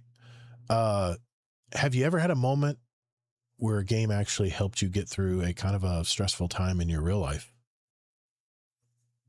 Yeah, I mean, for sure. So the beginning part of last year, my mom passed away, and this was after Oh, pretty lengthy battle with pancreatic cancer. So, it's always rough. um, yeah, it was a tough time, and with her illness, there was a lot. There was, a lot of, supporting her and getting her appointments and that sort of thing. It was pretty stressful time. And then when she passed, of course, dealing with the grief of that and all the logistics of taking care of her home and arrangements and all that sort of stuff. That was a tough time. But like as it happened, within a month of that, I ended up running my first raid with the GDR crew, and from that point on, like those Wednesday nights sort of started to really become a highlight for me of jumping back in and doing a raid, even though Zombie, God bless him, like he got me through my first Last Wish raid. I think I died at just jumping out of a tree about 40 times. But everybody was so cool, and it was a great group of folks that were there that night. And it just kept me coming back, and the more folks I've met in the community, that it's yeah, it's just been really, really good. Sorry to hear about your mom. My parents are still alive, and Thanks. well, I'll talk about it in a catch up segment because it involves them this week. But yeah, I'm sorry to hear that, man. Pancreatic cancer is just so fast, man. It's just it's It like one of the worst typically cancers. is. They caught hers really early, which was Really, a blessing, it's because it's yeah, hard to she was able to. diagnose. It is. She had, and this is, I guess, just a PSA for folks. Like she had a little nozzle on her pancreas that wasn't Oh, cancerous, but they found it in her 40s. So she would go in for a scan every year, and nice. they ended up identifying it that Helps. way, and was able to take some treatments and really hang in there for Yeah. several years after she was diagnosed, which was, like you said, really unusual for pancreatic cancer. Mhm. But yeah, it certainly got tough there at the end. So it was great to be able to jump in with some folks and have some laughs and some good times over some raids. Yeah, there's some really good people in our You, community. I'm sure you've heard of the latest. I just saw a big press release here in Utah with some of the local hospitals, but the new drug that just came out that Yeah, can, for yeah, stage 4, increase from 6-month expectancy to 1-year expectancy. It's good. It's yeah, a good sign. yeah. Some breakthroughs are happening in that Positive space, which direction. is great. Yeah. Yeah, definitely. I saw this video the other day. It says, whatever you do, live 10 more years because it will. This guy's talking about AI, of course.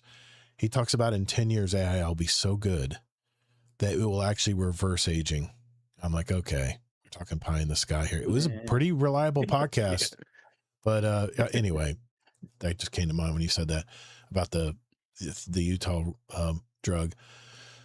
A couple more questions here. Mhm. Is there, I don't know how old your boys are, but is there a game that you kind of felt a necessity to expose them to when they were growing up that maybe was one of your childhood games? So there was a game early on that I felt the necessity not to expose them to, but they would seem sometimes sneak around the corner. Yeah. Okay. Like so when they were really young, that's when we got the first Xbox, and I had gotten Halo, so I was playing Halo, and at that time, like I really wasn't super on board with exposing them to a shooter, right? Like they were playing a lot of other type games. But what I found out when I would play and would have my brothers over and we would play is that they would, kind of like you and your brother when you snuck down to play Pong, like Yeah. they would sneak into the room and crack the door so they could, watch through a sliver of the Yeah. door when we were playing Halo. But no, we've had a great time playing games together for the last 30 years, Nice. and honestly, to this point, it's more them exposing me to games like Yeah. we've got another run through of Baldur's Gate 3 going on now with my two sons and sort of my unofficially adopted son Corey Mhm. that we really enjoy playing together, the four of us, and we get together as often as we can to do that. Very cool. Did you play D&D when you were younger? I didn't really. I See, I didn't my either. oldest, yeah, he did, and Wow. you're exactly right. Like him knowing the rules and Yeah. and helping explain why some of the roles are the way they are. Mhm. It's really made the game more enjoyable. But yeah, it's the same kind of thing as the raids. We get together and have a good time and catch up. So That's awesome, man. That's awesome. yeah, Yeah. Uh, Let me get to our signature questions. I'm going to kind of wrap things up here because we still have okay, the speed run to do. sure. Uh, what is there something about you that maybe our community may not know about you? It could be a quirk. It could be anything you want to say. Kind of like behind the I, scenes of Kilvin. behind the scenes. So in terms of like other hobbies and stuff, I like to do a lot of things with my hands. So I have a garden that's in full tilt right now. I think I canned 20 couple quarts of salsa this past weekend, Dude. and I've got a wood shop. I like to make Mhm. furniture, so that those are kind of the things that I do when I'm not at work and Okay. not shooting aliens in the face. Yeah. That's awesome, man. I didn't know you had a green thumb. I love that. I can totally relate to that, but I had to give up on my garden because the rodents kept eating stuff. How do you keep the rodents out? That's the problem. Yeah, I mean we don't have as much problem here. I mean, we've got some raised beds, which I think Yeah, tends to help a little bit with it that. does. But yeah, it's mostly letting the dogs out in the backyard a lot to keep the Chase them. deer away. There you go. Yeah, Oh yeah, the deer are a problem here too. They yeah, rummage through the neighborhoods and they lay down in the lawns and really yeah, mess up the yeah, lawns because they're so damn heavy. And then they eat up all the flowers, people's flowers and stuff. And it's a real problem. But we live right next to the national, the state park. So What do you expect? I mean, you're living right next to nature. So That's a cool thing, though. Yeah. Dude, what's up with the gamer tag, Kelvin? Yeah, so it's from a book, or actually a set of books. The Glad you fantasy said book's that. called the King Killer Chronicles. It's so there's it's supposed to be a trilogy, but that takes a little bit of explaining. There's the Name of the Wind's the first book, and the Wise Man's Fear is the second book. The third book has actually not come out, and it's been 20 years now that book's been due. So I'm not sure that's ever going to happen. But there's a character in the book, kind of a minor character, but he's a professor at a university, and he really loves the his subject, and he expresses that by just creating this environment where his students are able to experiment and learn and grow and that sort of thing. I just think he's a really cool character. So that's and I was reading those books back at the time I was picking gamer tags, so Oh, wow. I grabbed that one from the book. Yeah, That's one of the speedrun highly questions. recommend the books. Okay. Just know that there's no there's no third book out there, which is a shame. Amazing Taco King, have you read the book? I'll be disappointed if you say no. Okay. Well, we already talked about your hobbies, so I'll skip that question. Do you live by a motto or a mantra in your life, or maybe a couple of them? I mean, just I think basically the golden rule, Yeah. right? Do unto others as you'd have others do unto you. I think it's pretty simple, straightforward. But if you're able to apply it, it just keeps everybody a lot happier and a lot more lined up and tolerating each other. So yeah. Awesome, dude. I really appreciate you talking about your life tonight, man. That was a great conversation. Sorry I had to try Hold some on. of the newer questions. Oh, I'm What sorry. I'm sorry. Yep. one other thing that Yep. people may not know about Kelvin, I've been lucky enough to see an exclusive picture once of a fun little cabinet he had of goodies. And Really? do you have a favorite drink and/or dessert, sir? So And go with your liquor cabinet if you might. yeah, you sort of know that my favorite drink is typically brown liquor from the state of Kentucky, but yeah, Mhm. I have a fairly decent bourbon collection, and yeah, I've been enjoying one tonight. It's Frey Ranch. I don't know a whole lot about it, but it's really really good. So that's been a good one to accompany the Arc Raiders mentions. Nice. Just beginning. I'm just starting. Oh, I mean, I need to go back and grab the bottle then. What's your favorite dessert? Um, so lately it's just been ice cream. Like it's gotten hot enough here that just to grab some, and we have some great ice cream places around us, some local mom and pop stores that do it a couple different ways. But yeah, a nice ice cream. I mean, I wouldn't say no to a warm slice of blueberry pie underneath that ice cream either. Sure. But yeah, ice cream's kind of the deal now that it's August. Notorious ones trying to guess. Is it wild turkey? So I'm a big fan of wild turkey, and Okay. and I almost grabbed the rare breed or the Russell's Reserve tonight, but I went with the Frey Ranch instead. Very nice. All right. Satisfied, Kingsley? of course. All right. Excellent. Well, thank you, Kelvin. But you're not out of the woods yet, because this segment is called the speed run. I've handpicked 25 questions from a pool of well over 1,000 submitted by our community. These are quick, simple questions. You get to know you at a little bit of an even deeper level tonight. No time limit, no contest, just quick questions and answers. So if you're ready, Kelvin, you ready to do this? Yeah, let's go. All right. I'm curious to see what this. I think you already answered this one. I thought about not to putting this one in, but I'm gonna ask it anyway. What was your very first video game? It was Pong. Yep. Dogs or cats? Dogs, two golden retrievers. Nice. What is one interesting thing we would find in your gaming space? So one interesting thing you would find in my gaming space is probably the cabinet that Really? Kingsley talked He's about. talking about. It's right next to the gaming space. So yeah. I love that. I like that background, by the way. Such a cool background. Okay. Number 4. If you could choose, who would voice your ghost? I would say it would have to be James Earl Jones. Oh, I didn't think of that. Darth Vader himself. Darth Vader as a ghost that's pretty cool to me. That would be good, especially with the Star Wars ghosts they have now. If you could only have one food for life, no health consequences, by the way, what would it be? It's got to be pizza. Yeah. Big pizza guy. Gotcha. Pulse, hand cannon, scout, or auto rifle? Pulse, for sure. My man. Give me the dad rifle. Dude, they're powerful and they're accurate. They're precise. Scouts are more powerful and more accurate.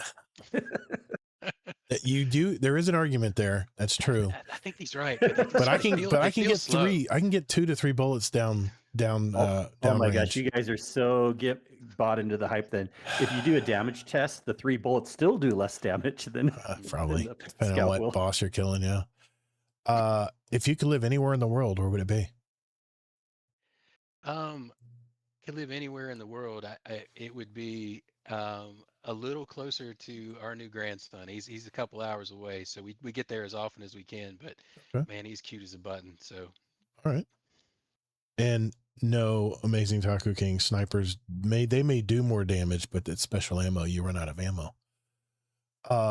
Okay. Yeah, the drop off is at scout. That's where you get the most bang for your buck, in my opinion. And it's primary ammo. True. Yeah, you get unlimited. What would be your ideal career job? I mean, I gotta say I love what I do. Like I have worked with the same team for a good number of years now. They're an amazing bunch of engineers. A lot of young kids that are just smart as tacks, and it's just a lot of fun watching them grow and learn. So yeah, it's like what I do there at the plant is that I manage the automation team. So we've got a lot of automation engineers that are just a ton of fun to work with, and they're really good folks too. Awesome, dude. Okay. Thank you for being honest with your answers, by the way. Yeah. Speaking of which, what is the worst job you've ever had? So the worst job I had might have been one of the best jobs I had, because in college I worked the night shift at a muffler assembly plant, and because we were college help, yeah, we were doing a lot of spot welding of sub assemblies and things like that, and we couldn't, like, because we were college help, they couldn't afford welding aprons for us, so we just, like, all the spray and slag, your fingers and your hands, your arms, in the chest. Yeah, like, holy it was crap. So I started the summer with like 5 t-shirts that were all full t-shirts, and by the end of the summer, like, the front of them was missing from the neck, down. So that was not a lot of fun, but I will say, when I got back to college that fall, like, I worked my tail off. Like, there was I was like, all right, we're gonna make something else work. Crazy, man. No aprons. Come on. Seriously. Yeah, it's being summer help back in the late 80s. It wasn't necessarily the safest. Yeah. College kids are poor, man. We'd do anything for money back then. Describe yourself in one word. That's a good word. I would say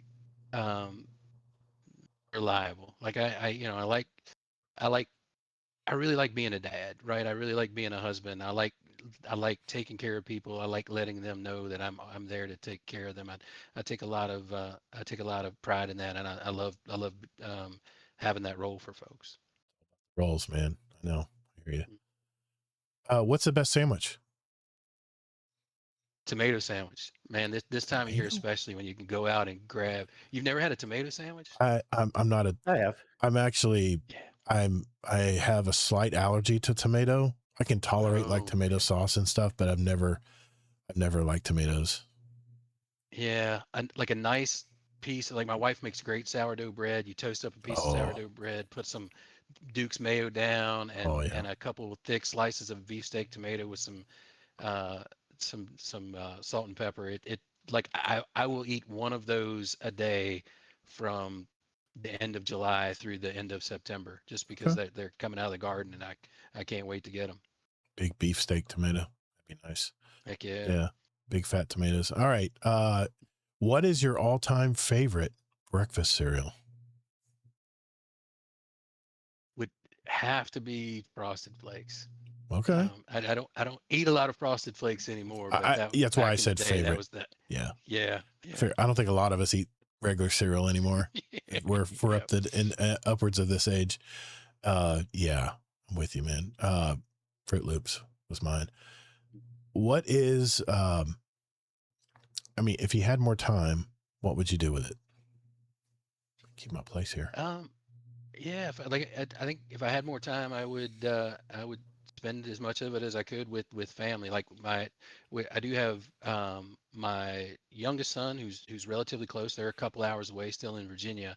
My oldest son's actually on the other side of the country in Washington State. Oh, So, wow. to be able to get more time to get out there to see him and spend some time with him and his wife, that would be fantastic. I mean, we try to get out there at least once a year or so, but yeah, it's you end up missing them when they're that far away for sure.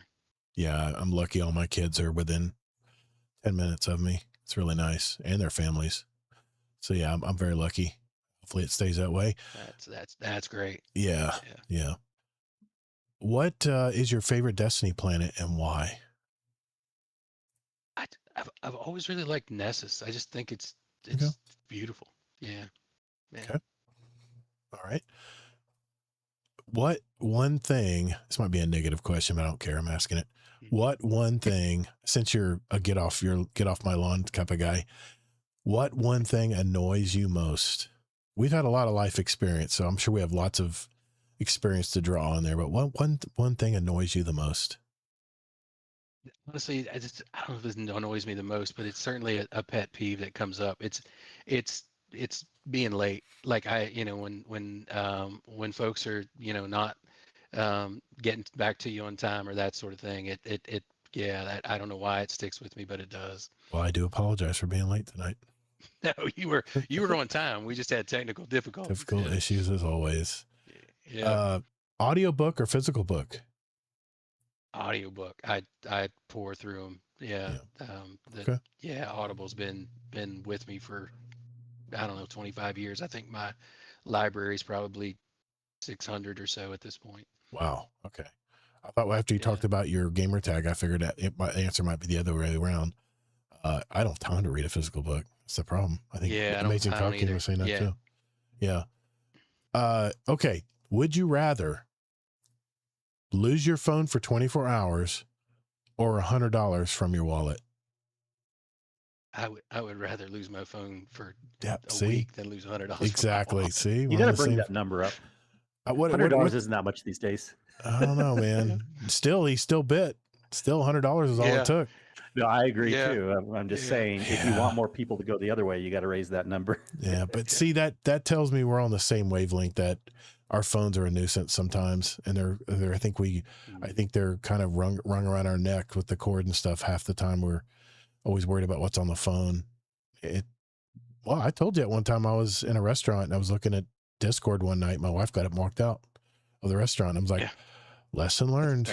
When we sit down at dinner now, when we're out to eat, I'm like, I put the phone slap down on the table where I can't see the screen. And that's the way it stays. I still slip every now and then, but I'll get the eye. But yeah, man, you're there with your wife. I mean, spend the time with your wife. Forget the damn phone. Yeah, good answer. Yeah. Have you ever had a nickname? So, I mean, kind of. My name is James, but everybody's called me Jamie since. So that I noticed that. That's the dodo to go by. Yeah. Okay, Jamie. Okay, all right. Can you drive a stick shift? I hope you answer this one correctly. Yeah, I mean, it was kind of a requirement back when I was learning to drive. So plus, if you live in Virginia, North Carolina, South Carolina, any of the South, you better know how to drive a tractor. Okay. Yeah. All right. Name a blast from the past. Now, people always look at me weird when I say this. Like for me, it would be Tears for Fears or Max Headroom. What would be a blast from the past for you? That's a good question. I would say probably AC/DC. I mean, Okay. just that, like those songs hit at when I Yeah. was right at the age where I was starting to listen to a lot of rock and roll, and it was just really really good. Yeah. What's one thing you own that needs to be thrown out? So I was looking the other day. I've got this is tough, you know. So I talked about mom passing and Yeah. cleaning up her house. Like I ended up with, grabbing a lot of my dad's old tools and that sort of stuff. And there's Heck yeah, man. there's junk that, I mean, there's really really nice tools and stuff that I could never part with. But I've got so much stuff in my shop right now I can't get around. So I need to let some of that go. Dude, I Yeah. get it. Yeah, but that's such a, I mean, you might have touched that tool when you were a little kid, you know? My dad has a ton of tools, and when he passes, God forbid, my brother is not going to be the only person grabbing tools because I have memories of some of these tools of my dad making and fixing stuff. Yeah. Well, with my dad, the only tool I touched was the spotlight. So when he was ever working on a Holding, vehicle, I hold like I this was the light. one holding the light. Yeah, Exactly. yeah, and not where I could see, but where he could see. Like he made that part very very clear. I got thumped on the head a few times doing that too. Yeah. I get smacked on the arm. Hey, pay attention. Yeah. Yeah. What was your first music album? Oh Lord, this I know. so 50 years ago, right? This Yeah, is man. Well, not 50 years was ago. It's probably like well 47 years, 43 gotta years be ago, maybe. close. This is so Kiss's Destroyer album was my Oh, first nice. first album. Yeah, yeah, Nice. I like it. yeah. Uh, I want to say that was like third or fourth grade, maybe. Yeah, Han Solo or Captain Picard? Han Solo. Okay, good answer. A weird choice. No, I just changed it up a little bit. I I mean, I know changed I've that got the question Captain up. Picard I like haircut, both. but I like yeah, both. But if you yeah, have to yeah, choose, you got Han to. Solo or Harry Potter? No, they're both space.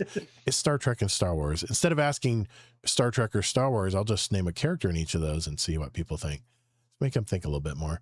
What is your beverage of choice? I think we answered that question.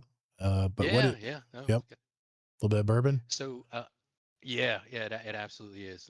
There's a Weller Foolproof over there that might be calling my name tomorrow. So, Okay.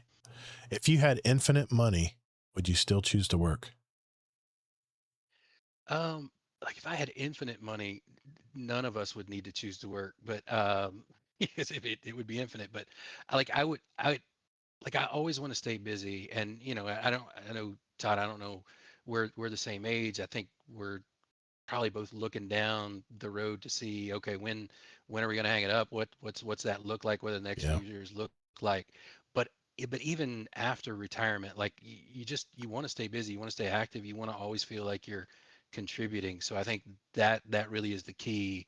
Whether that would be doing the same thing I'm doing today or something different, I think that would change with that amount of money. But yeah, I would always want to stay busy. Maybe you would do a different kind of work since you have so much money, Yeah, you wouldn't have to. yeah. Yeah.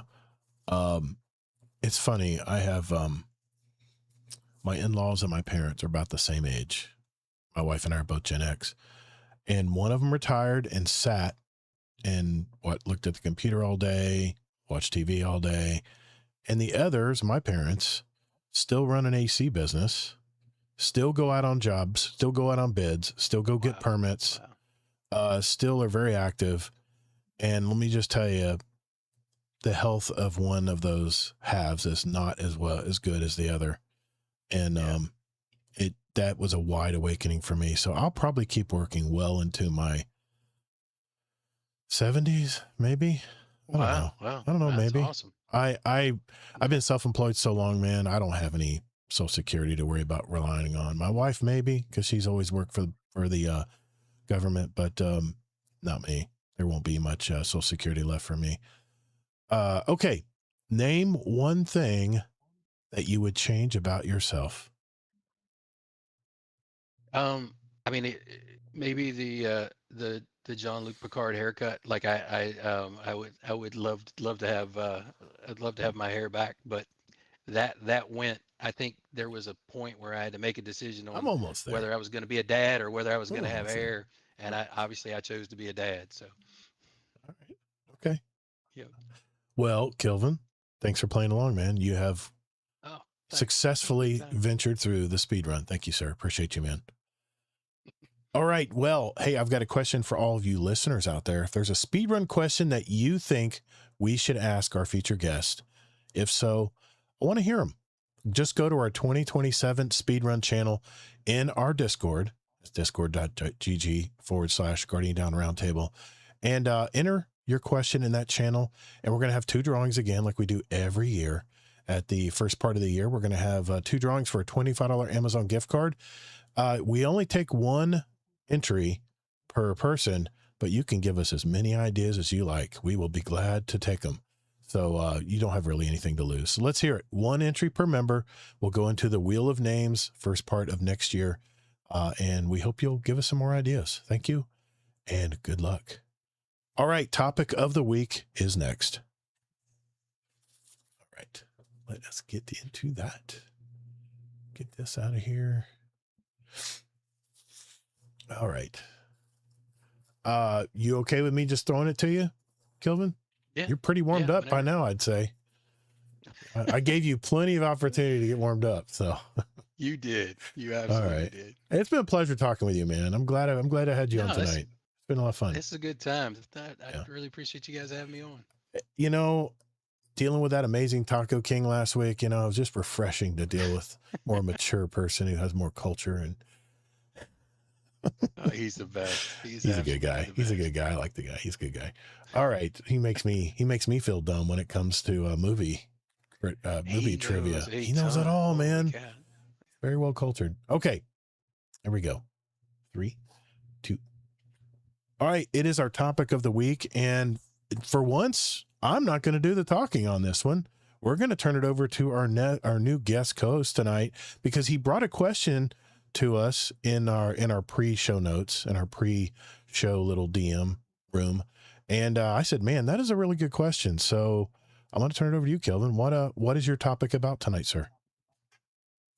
Yeah. So really interested in yours and Kingsley's and the chat's views on this. Like, I know you guys have played a ton more games than I have. Like, when you find yourself trying out a new game and maybe you're half dozen hours in, or maybe even a dozen hours in, and it hasn't clicked yet, like you're not necessarily loving it, like how long do you give that game? What sort of things do you try to uncover before you make your final go no go decision? And I ask this for a couple of reasons. One, I think as the Destiny content is dried up, and maybe a lot of us are looking for new games, it would be good to understand the process that you guys go through. But the other piece of this is when my sons and I stumbled into Destiny, and we started playing a lot together over COVID, and we tried a couple different games, and we ended up landing on Destiny kind of at random.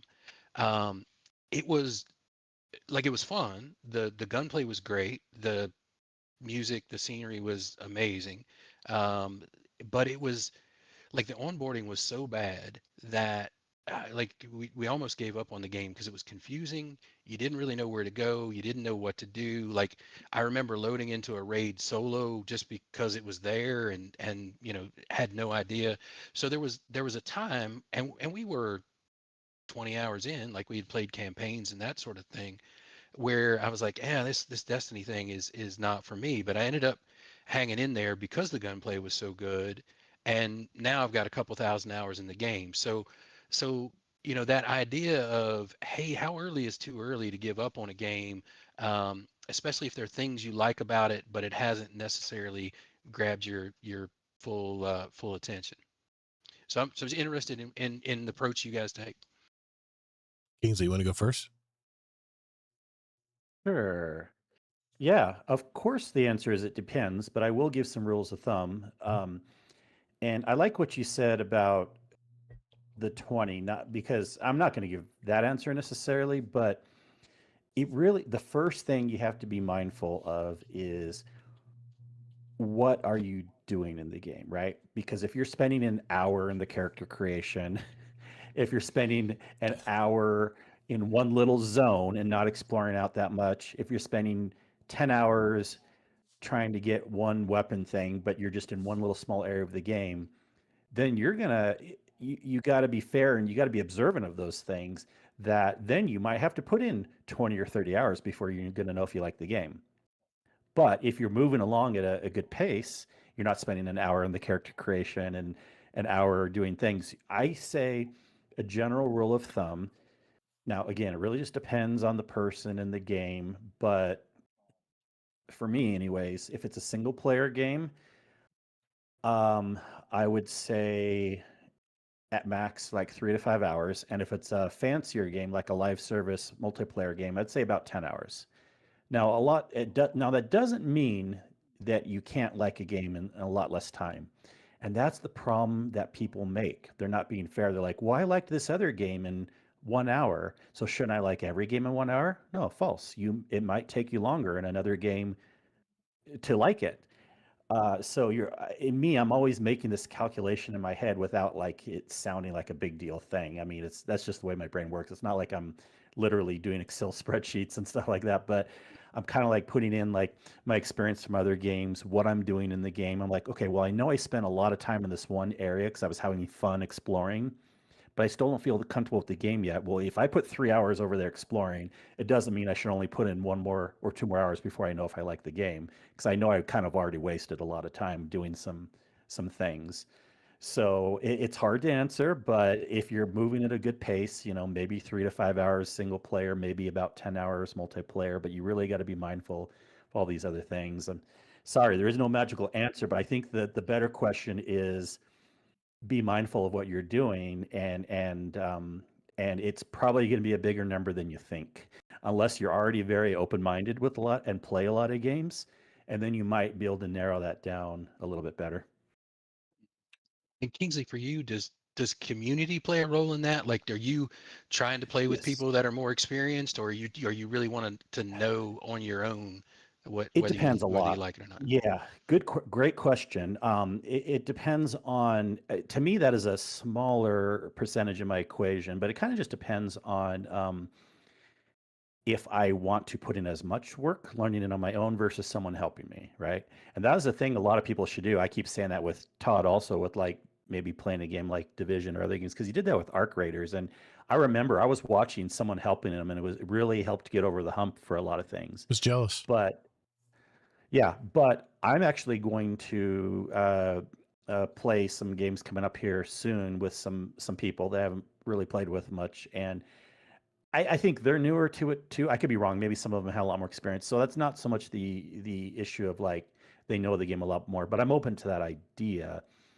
Um, I it did happen in Destiny, but I was already into the game, so it was just with the raids. Like pretty much everyone, you kind of need some community to help you with that because you're not going to be doing a raid solo, at least not as a beginner player. Maybe No. for esoteric, like doing some crazy low man thing way down the road. But yeah, Taco King. Yeah, I mean, Taco King is actually, I'm going to be playing with him and Zipting.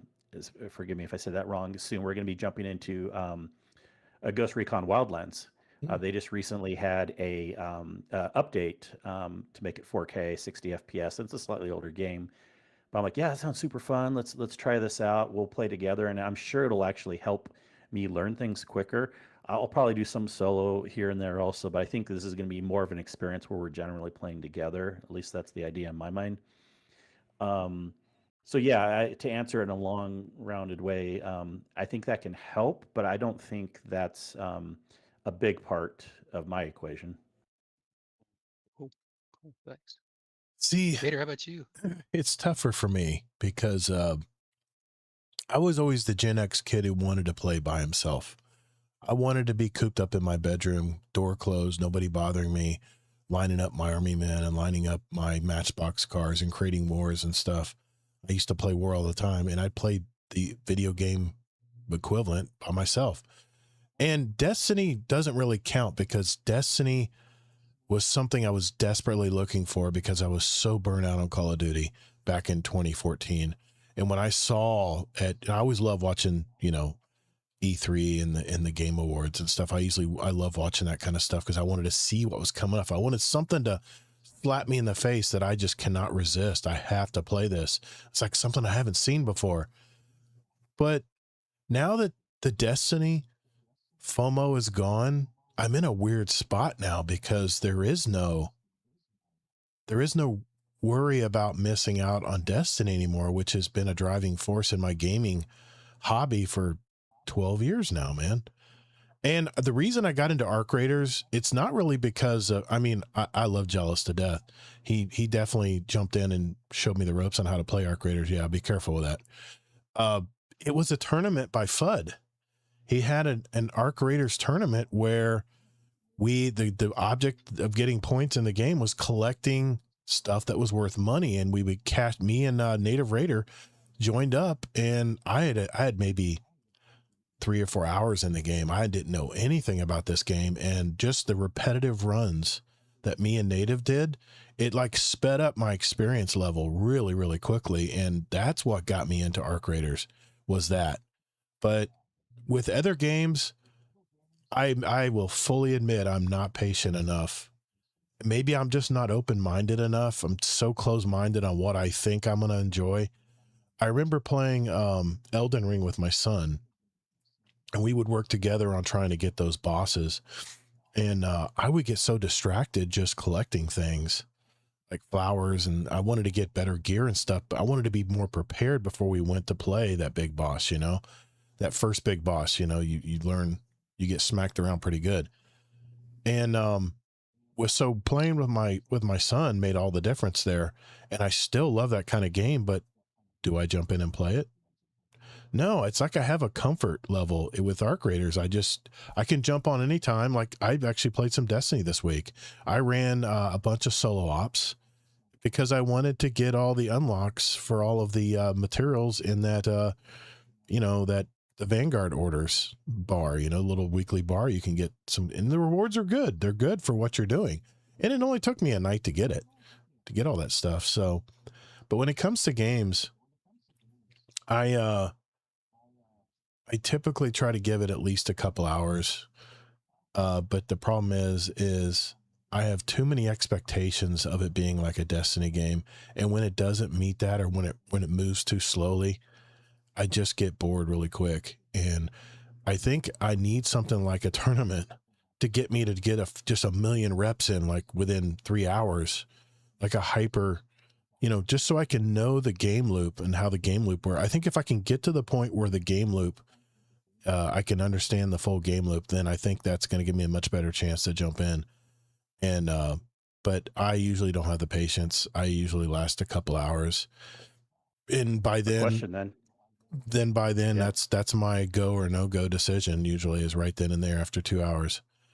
So, Okay, well, you basically just answered. I was wondering if you've ever played a game for 10 hours or more where you weren't sure if you liked it and then you changed your mind, but it sounds like no. I haven't yet. Wow. I played 4 hours of the dad game, the one with the child, the robot that sits on your shoulder. I can't remember the name of it now. It's in my library, and for that night I decided to jump in and play it. I had a great time, but it's not at the top of my mind when I sit down to play stuff. It's just like I like to focus on the stuff I like. I guess what it is I like to have that comfort game where I think I'm working. I feel like I'm working on something. I'm adding to it. It's an additive playtime where I'm getting further closer to where I want to be in whatever game I'm playing. And if I don't get that right away in a video game, it's just my personality, I guess. Then I get bored really quick, and I'm usually looking behind my shoulder to see what other game I can play right now. That's kind of my thought process, unfortunately. I feel like this is an intervention tonight, because everyone always talks about how I don't try games long enough.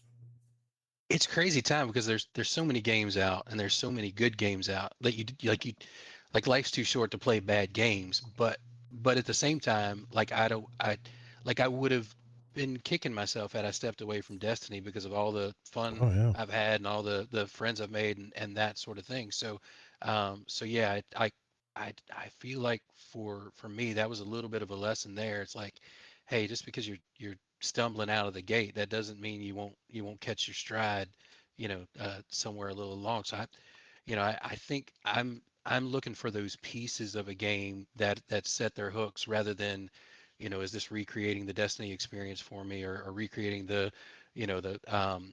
uh, Witcher 3 experience for me. Like those are pretty high bars to set any game up against. It is. But yeah, it's like it's interesting to hear that for you that cycle goes a little quicker. You know what? And this is a common problem in the gaming industry right now. There's a lot of great studios putting out very good games, but people have these black hole games that they stay and play, whether it's Call of Duty or whether it's Roblox or whether it's Fortnite or whether it's Destiny, whatever it may be. And for me right now, it's Arc Raiders. That's 3 bourbons I should be UC drinking. Anyway, or at least something. I'm counting that all as Or, one mention. oh, I right? see. You're gonna do one shot. I see how it is. One mention per segment, right? Oh, there you go. There you go. You gotta pace yourself, man. So yeah, I mean, it's a big problem right now, especially with older gamers like me, or even millennials. It doesn't have to be Gen Xers. It could be even boomers do the same thing. We all like our games. We all have our home bases. We all have our communities that are built around these games. And it's really hard to break people to try new games. And there's that rare set of us that just love playing everything, like Amazing Taco King. He likes playing all kinds of games. And my son's the same way. He loves to get just cheap independent games and just jump into it and see what it's about. Because he was raised where he tries games, he realizes the loop, and he either likes, and like Amazing Taco King said this last week, you either like it right away or you're like, nah, I'm not feeling this, and you just forget about the game, you move on. So I wouldn't say it's rare. I would say it's Think so? closer to 50% than you think, just because Okay. you're that way. Yeah, that's true. That's fair. I wouldn't say it's rare. I wouldn't say it's rare. There's a lot of us that like to experience Okay. all sorts of different games. But it's at 50%, Kingsley, that developers have to worry about, have to break them out of those routines. A lot of gamers are routine then that's why oriented. the games that are doing well, you got to keep building, and then Yeah. I agree with that too. I agree with both statements, Right. and yeah, and then typically they do keep that going when you have like the Diablos and the World of Warcrafts and everything like that. And unfortunately, not Destiny now, but Yeah. all the other games. I think it's why studios have to spend almost double their budgets just on promotion, just to put it in people's faces enough times where they actually pull the trigger and purchase the game or play the beta or whatever it may be they're trying to promote. I think it's just like movies now, man. They have to spend so much just on promotion, just to break people out of that usual game that they play every day after work, So anyway, that's my roundabout answer. Probably went off on a couple tangents there to boot. But I mean, it's a good question. So you Kelvin. don't have an answer because you never have gotten past that. You've never gotten past a game where you put in more hours and then you eventually liked it. There is one game, Balatro. Okay. Balatro. Okay. Out of necessity because I didn't have power. No. How many hours did you not like it? And then how many hours before you started liking it? I said, well, everybody's talking about this damn Balatro game. Okay, let's see if it's on Apple Gaming. And it was. And it pops up and I'm like, oh man, this is like terrible graphics. This is BS. I'm not going to like this. But I didn't have anything else to do. I had no alternatives. I really couldn't play any other handheld games I don't have handhelds. My daughter and my son, they all have handheld games, but I don't have handheld devices other than my phone. And it just fit the phone very well, the way the graphics were laid out. But once I got through like a couple decks, and I think that played about probably 3 or 4 hours, I was like, oh, I totally get this game now. If I can get to that point on a new game and realize what that loop is, what the repetitive loop that you need to do to advance in the game, I'll have a much better chance. But it's really hard getting a lot of people to that point in your game. It's like movies, man. It's like, you know what it is? It's like episodes on TV now. Like an Apple TV comes out with a new series. Why is the first episode always slap you in the face? It's because they have to get you tuning in next week. That's the way consumerism is now. You have to get their attention on episode 1. If it's a slow rolling episode, you're probably gonna have a 50% chance of having them come back next week. Yeah, 50% chance. You don't have to get everyone. But yeah, I agree. You should have that hook. So what you need to Yeah. do with other games, because like you said, you didn't have power, so you were forced to play Yeah. Blotro. You can do this if you really want. Uninstall Destiny, uninstall some other games if that's Ooh. what it takes for like a week. All the save states are still there. And then force yourself to try a game. I just got a little shiver up my spine. Erase Oh Destiny, my erase gosh, you'll Arc be fine. Raiders. You'll No, be I don't fine. know about that, Well, I'm man. just saying that. I'm saying that I tongue in know. cheek. I If like, know. you know, Well, you know what my wife and my son have both been trying to get me to do? They said, you know what you should do? I call my wife the associate producer because she always has some good ideas every now and then because she's not really deep into the community. So she always has some outside looking in views. She says, you need to have a game of the month. And every one day of the week, you can stream it or whatever. You play that game of the month, and everybody knows how that lasted.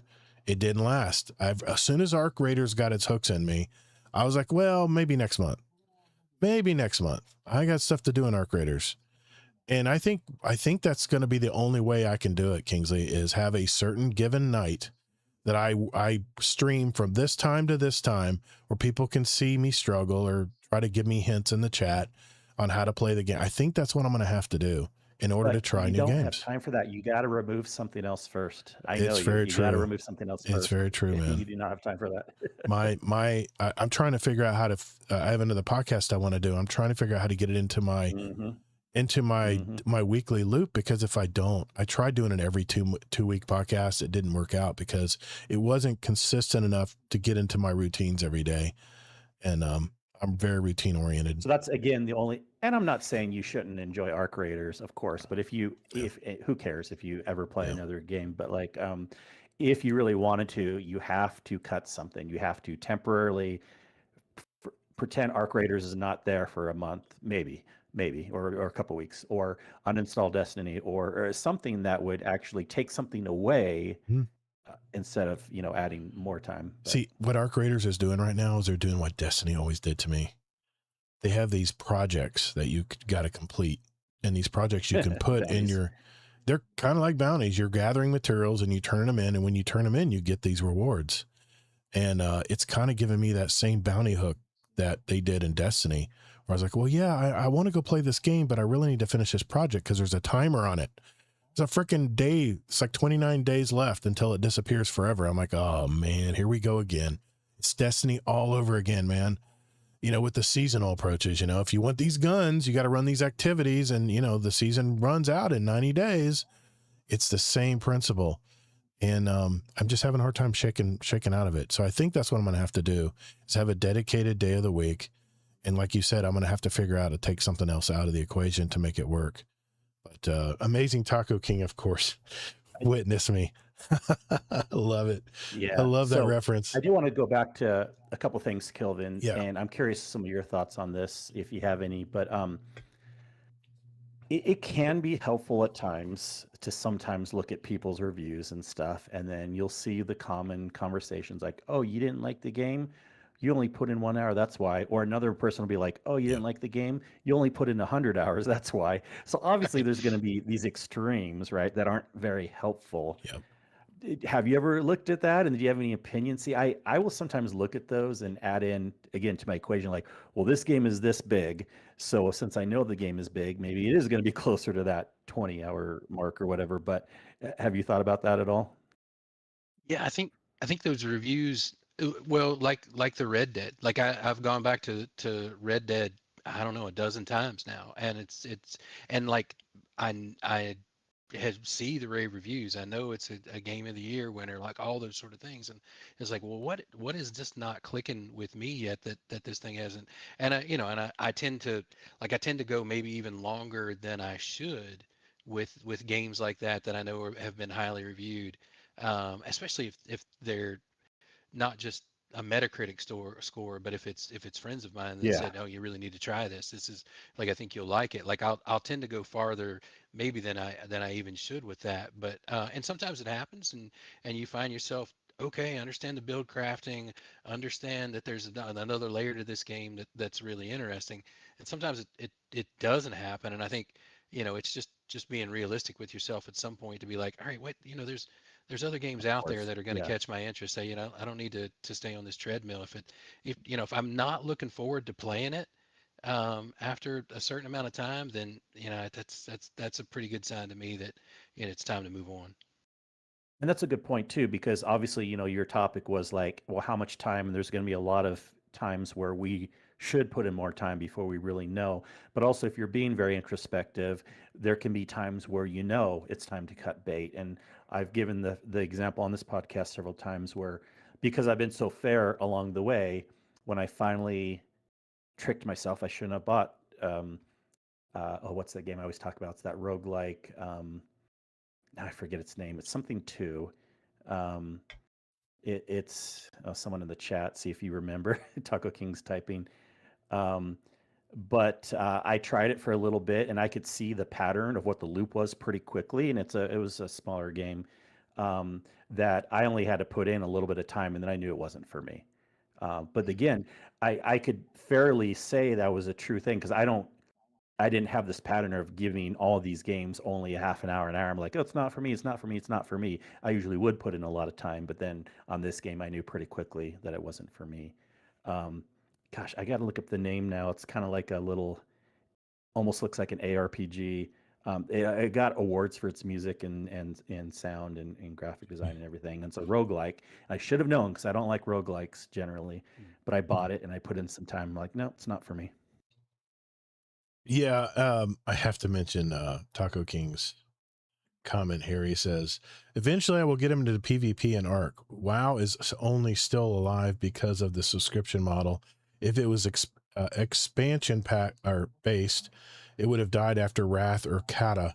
If Bungie had implemented dedicated servers and sub-model D2 would still be generating money.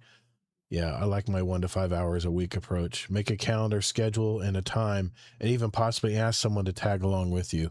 I mean, that's good advice, man. It really is, but we just went through my weekly schedule. It is so freaking packed.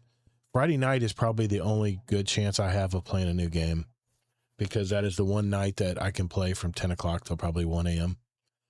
So that might be the night I have to do it. I know a lot of you guys raid on Friday nights too. So I don't know, man. It's fitting it into your lifestyle, very routine oriented. So makes it tough. Friday works for me. If you want any help, Todd. Okay. It works for Amazing Taco King too. But yeah, right. yeah. And That's good stuff, guys. I have to commit to it. So. I appreciate the insights there because I think over the next month or so, I'll probably be trying out a lot of games. So I think it's just good to get some perspective that you don't mind mentioning, like games that you don't know if you'll like it, but they're on your list to check out. Mm-hmm. Yeah, and the timing's perfect because a lot of people are in the same situation as you, Kelvin. They were playing Destiny, and now the Destiny's not getting any more support. And by the way, I put 20 hours into Marathon before I knew it was not my game, and Kingsley knew all along it wasn't my game. But that, I think that the topic is very timely because a lot of the Destiny community right now is looking around. Do we play War? Was it War? Not Warzone. Warframe, thank you. Or do we play or Division 2? Or what are we going to play? I heard a lot of the streamers are going to or Division 2 right now. So, do you have a short list of games you want to try?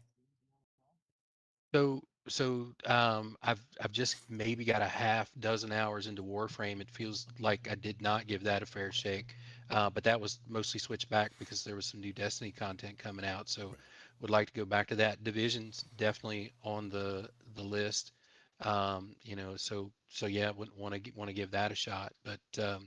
But outside of that, and I know I'll still play a little bit of Destiny, and I know I'll still run with my sons on Baldur's Gate. That's probably all the time I'm gonna have.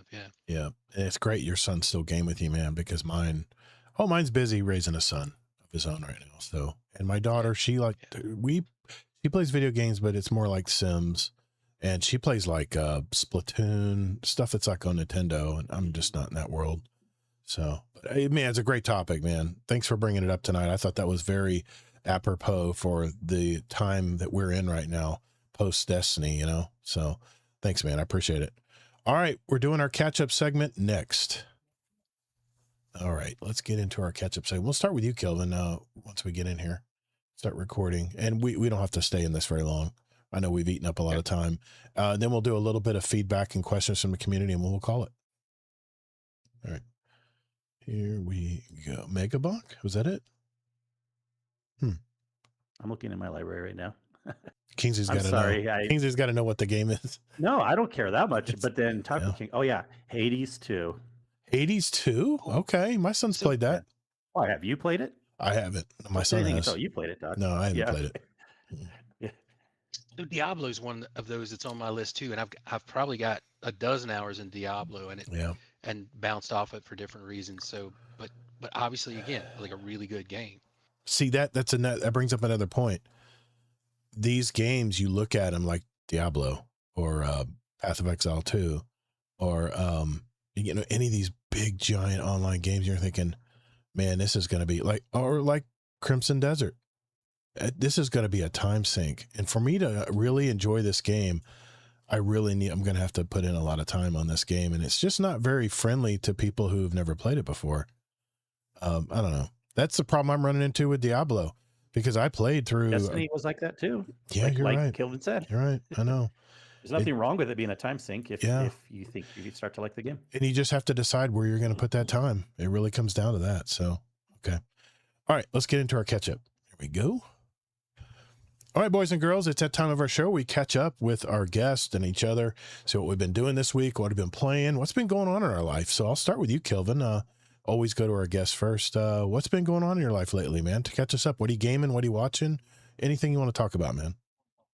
Yeah, a little bit of Destiny here and there. I did also grab the Halo remake, the campaign evolved. I'm probably 3/4 of the way through that. That's been a nice trip down memory lane with some really cool new graphics. Outside of that, playing in Baldur's Gate 3 with my sons and enjoying that second run through, playing as a monk this time. So basically a smaller version of a Titan. Just get up in people's face and start throwing punches. Sure. But in terms of what we're watching, really excited that Ted Lasso came back to Apple TV. Yes. My wife and I are big fans, so we've caught the first 2 episodes there. I would say so far it's been it's sort of a soft start to the new season. Hopefully it'll pick up a little bit because that's certainly been one of our favorite shows for a long time now, and we were glad to see that come back. Okay. Yeah, it's on my list. I mean, I still Invasion, then the latest season of Invasion. We got Silo. Is the 3rd season of Silo's out? I got to watch that too. It's like I've been on like a little hiatus from Apple lately, and I've been clinging to those summer shows. What's up, Twisted Heart? Well, summertime, long days. It's hard to fit is, man. a lot of extra in. Yeah. Yeah, it is. Okay. Anything else you want to mention? No, I mean, okay. I think you guys we've kind of delved into your life pretty well tonight. Yeah, you guys got a pretty clear picture. So yeah, I think we do. There. I think we do, man. Well, again, thanks for coming on tonight, man. It's been really enjoyable. Kingsley Mack, catch us up, man. What has been going on in your life this week? Yeah, we're going long, so I'll keep it short. Just basically, I have been hopping more into Diablo this last week because I wanted to grind for a couple more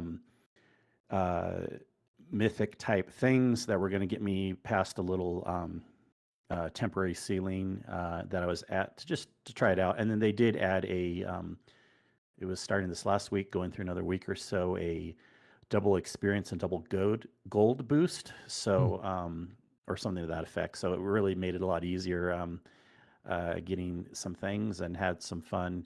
I was able to then finally get a 5-piece charm set that I needed to do so much more DPS.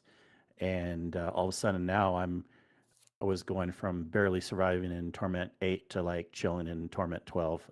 So, and having fun, I kind of basically my goals usually in Diablo are get to somewhere between the third to the last seasonal track, and then get my build 90% good. Like the purist would be like, oh, it's only 90% perfect, but that's good enough where I have like enough mythics and things are really feeling okay. Like now I'm having fun doing this, and then once I'm kind of like it's feeling easy, and I'm just raking in the gold like a billion or more, and I'm like, okay, I can't really progress anymore. I mean, I know you can. People can like push the pits and the towers forever, but that's not interesting to me. It's more just the experience. So Yeah. Diablo this week, and then I'm looking forward to a couple things on the radar. Like I said, Ghost Recon Wildlands, and maybe a little more Diablo, but then I could see myself hopping into Warframe a little bit again. So, Okay. and of course, always enjoying the rating. Had a fun Wednesday Yeah, that was crew. fun. We mentioned that a little bit, and then we always Yeah. have fun on the Saturday ones too. Yeah. Shout out to the fire team. That would be Running Red Lion, Allocate, Sin Media, of course, Kingsley Mac, and Zombie Pops. Thank you all for hanging out with me on a Saturday night. I always love going through it. We got through the first two phases of the second Pantheon. I forget how they break that stuff up, but we got to the Morgoth boss, which ties it with Queen's Walk. And I love how they're doing this with this. And we picked up on it pretty quick. We learned how to do it. It's just those damn jumping puzzles, man.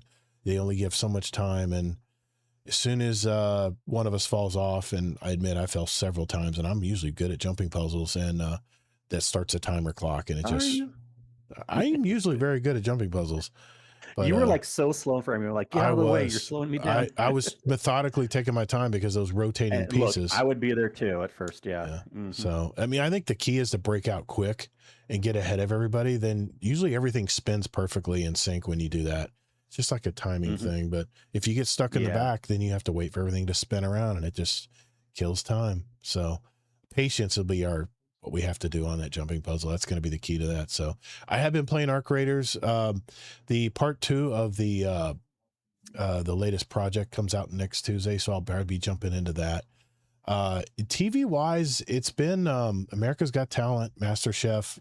My wife and I always watch that in the summer times with Gordon Ramsay and crew. And America's Got Talent, man, every year it's my summer enjoyment, because there's really nothing on the regular shows on the networks in the summertime, and damn, the talent is just amazing, man. So I always like seeing all these people come and do weird things and stuff that you can't really hire them to do, and they just have amazing abilities. So it's been hasn't disappointed. It's been a good season. No movies this week. We haven't really done the movie thing. That my wife just started her first week of school and has been coming home just exhausted. I totally know why. So it's just a lot of chaos that first week. Kids don't know where to go. It's their first time in school, and just a little extra work for everybody as far as the administration and the school and all the teachers and stuff. So, yeah, that's pretty much it for me. We have some questions from our community right after this. We got just a couple questions here, and then we'll call it. I'm looking at the total stream clock here. We're definitely getting into the red area. All right. I've got them pulled up here, so I'll ask them. Here we go. All right, ladies and gentlemen, this is the final part of our show where we get our questions from you guys. And we have a few questions here in our Discord. By the way, it's discord.gg/Guardian Down Roundtable. And just go to our podcast questions channel if you want to insert a question for us, and we might read it live on the show. The first one is from a new member called X Guardian. Hey guys, I'm new to the community. I wanted to post a question last week. You guys talked about whether the looter shooter genre is starting to fade away despite the success of Warframe or the resurgence of Division 2. They got me thinking if looter shooter player base really does start moving on, what genre would you want to see take its place? I know that Gator loves chatting about the game. Apologies in advance, Kingsley. But I've been thinking about Arc Raiders in particular, even though its PvP elements make it feel pretty different from a traditional looter shooter. There's still a lot of that same gameplay loop of going out, finding loot, upgrading your gear, and constantly having to work toward. Could games like Arc Raiders actually become the next era of looter shooter genre that than something completely separate? If the extraction scenario were eliminated from the game, do you think more Destiny players would flock to Arc Raiders? What do you think, Kelvin? You think that'd be the case? I'm of course got the answer, but Yeah, no, you're gonna know this. And I had to drink again in this segment for the next Arc Raiders mentioned, That's but right.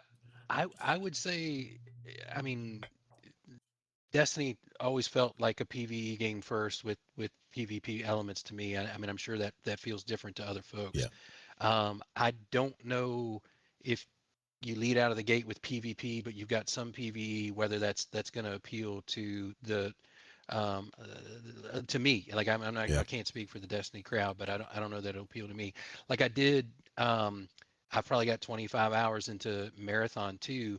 Like I enjoyed it at first, but quickly got outpaced. Like I'm not that kind of gamer that could hang Yeah. in there with the folks as they started to get better kits built out. So to me, I don't have any experience in Arc Raiders, but I think if you're primarily a PvP experience and you're adding PvE in, maybe that doesn't have the same draw for me. What do you think, Kingsley? I mean, you've watched people play Arc Raiders, or at Yeah. least seen me play a little of it. Yeah.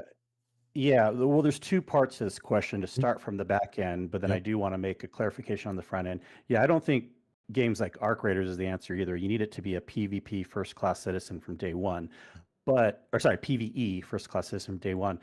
But again, I do want to. I thought I was making the point good last week, but maybe I wasn't. I don't think the looter shooter genre is failing. I said it was Astrocross that made that gimmicky Yeah. title for his video. He just said that, but just because Destiny's dying off doesn't mean now if we see another one die off soon, like Warframe or Division or something, which I do not see that happening, then I might start saying the looter shooter genre is dying, but I don't think it's dying yet. So um, I just wanted to clarify that. I think And last week our topic on the looter shooter was what path does the looter shooters need to exactly go? what path is it going for the ones that are still around? Yeah. So like, Yeah. is it better to have a path where they come out with a live service every few months, or is it better to have a path where they have a DLC model? And I find Right. that very intriguing.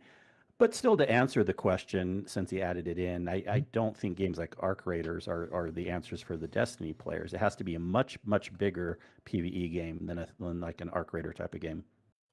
See, here's the problem.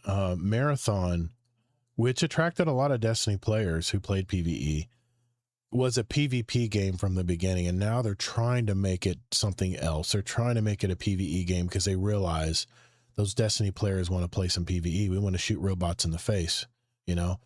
On the opposite end of the spectrum, Arc Raiders started as a PvE game when they developed it, and then they decided to change the game midstream and create that PvP element.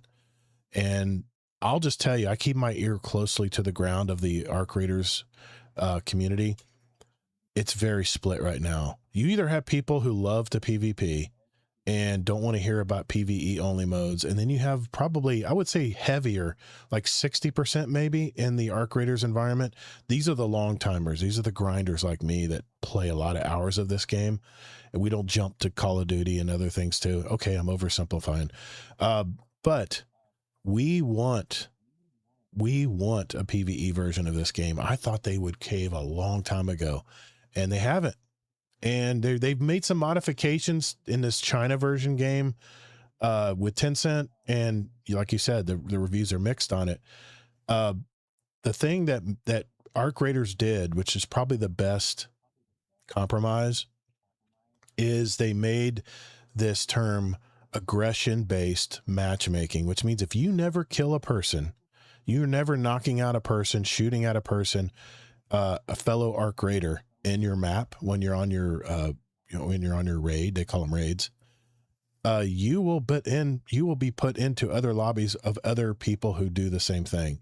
If you kill people or you're shooting at people, you do damage to people with your weapon, they will throw you right into the PvP zone. The problem they're having now is the player base is shrunk down to like, I think 40,000, I think it is right now. And there's a lot of overlap there because there's not enough people to fill all the maps. I would rather than put me in an empty map with maybe 3 other raiders than throw me in with a bunch of rats, because that's going to make me want to quit the game. I love Arc Raiders for the Destiny aspect of it, that the fact that it is a PvE game that was made into a PvP game. Now, here's the thing, and I know you guys are going to really be confused when I say this. You know I hate timers in games, but I actually like the extraction model in this situation because I have 30 minutes to jump in, grab gear, and it fits with the story because you're above ground in a dangerous environment.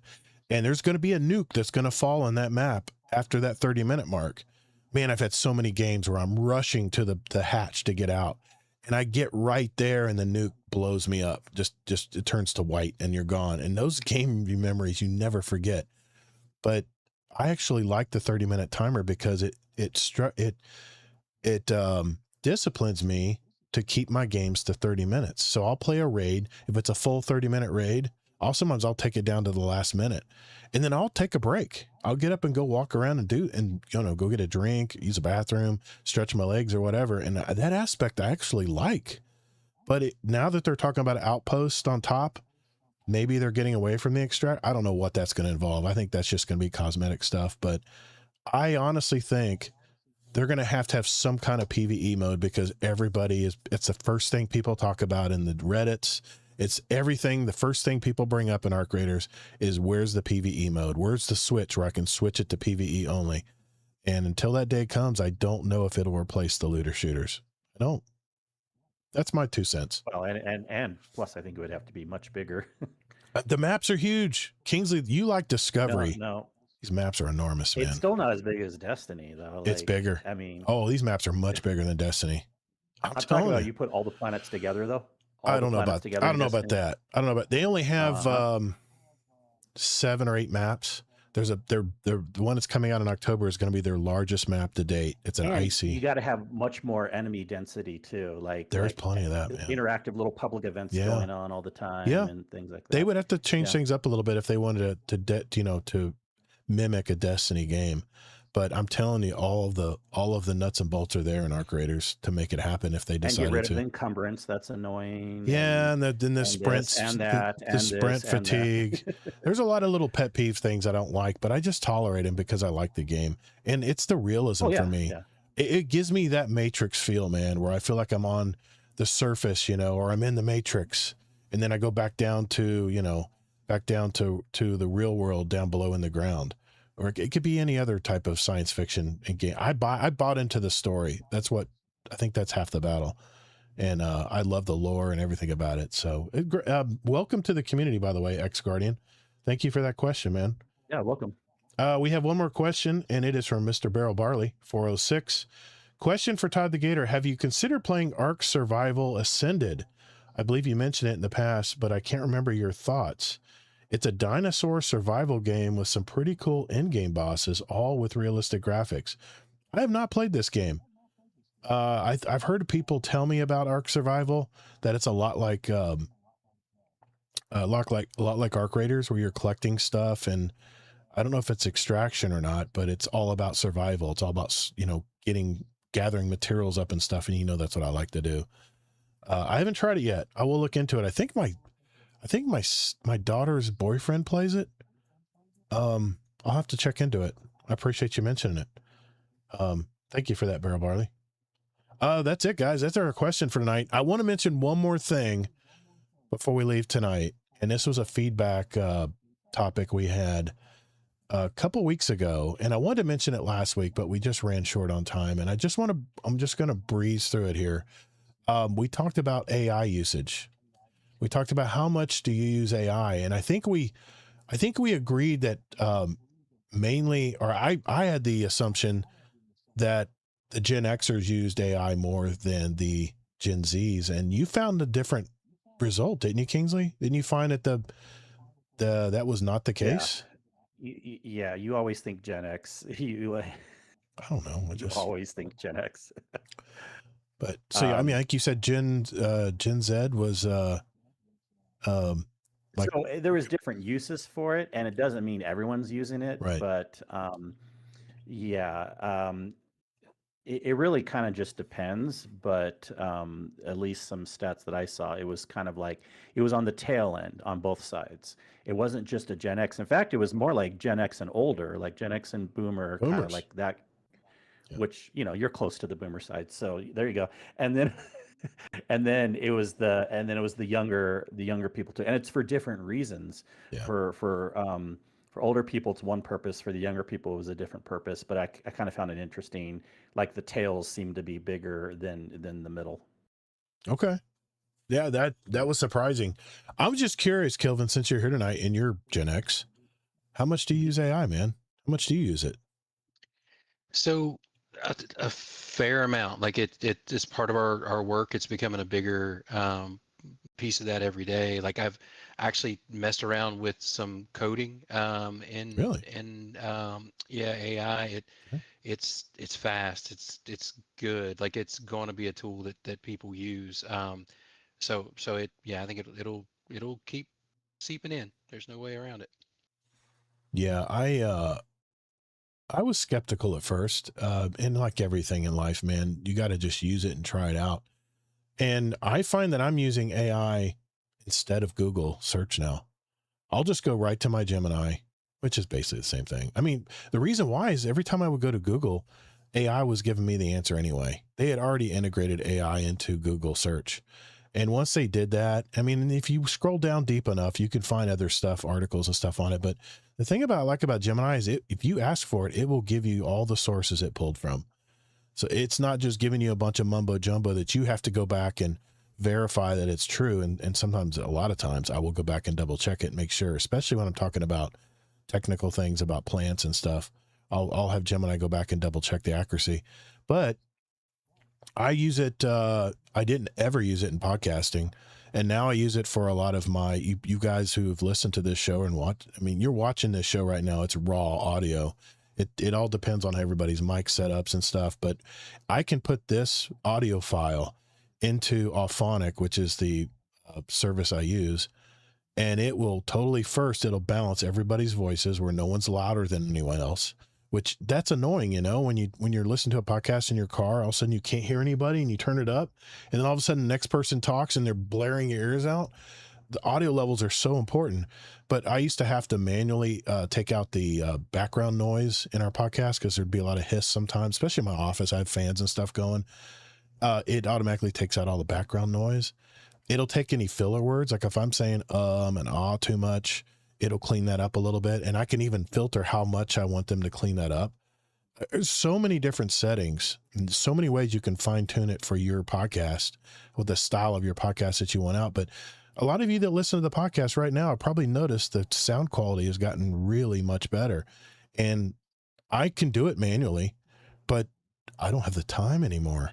So AI has really helped me in that respect. And sometimes when I'm looking up a topic on, like I watch a video about a gaming topic, I'll throw it into Gemini and I'll say, hey, break down this video into its main points in my style of speaking and speech and writing. And then give me some sources for each of these main points.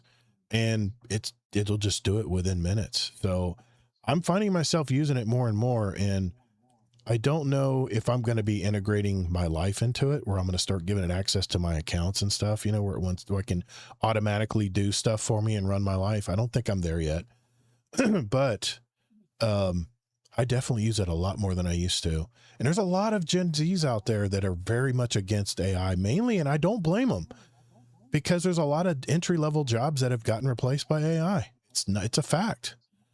Let's look in gaming right now. But what about you, Kingsley? What say you? I mean, you're the tech guy here, man. How much are you using it? We wanted to be close to being done. Okay. I know. Well, no, I mean, just give us the quick synopsis. First of all, a lot of the things you're describing isn't actually generative AI. It's machine learning. And I challenge everyone. Yes. It's stuff we already had. They're just slapping an AI label on it. Yeah. I challenge everyone to look up the difference between generative AI and machine learning, which, like the audio stuff you're talking about, that's stuff that was already coming. It's not AI. It's just they're writing better coding programs to do tasks quicker. Right. Generative AI is where it gets kind of like blurry, where like art programs. And you talk about Gemini. Yeah. How often do you check those sources? I find like 50% of the time Gemini's AI has some small detail wrong. 50% of the time. Yeah. I actually check the sources every single time. I don't check them every time, but a lot of times I'm doing like a report on a video, then it will take, it will basically base the sources on the video itself. And if the video is wrong, then That's on them. Exactly, because it's not about the sources. It's about Yeah. AI just makes generative AI in searches makes it Yeah. lazy for us to know if it's wrong or right. We assume it's right. Where before, when you had to look at the Google results, you're more likely to click in and say, like, oh, this doesn't make sense for what I was trying to Yeah. get at and stuff. Right. So It happens. until we see 90% of things, 95% of things being correct every single time, Right. generative AI, in my opinion, is not saving anyone any time at all.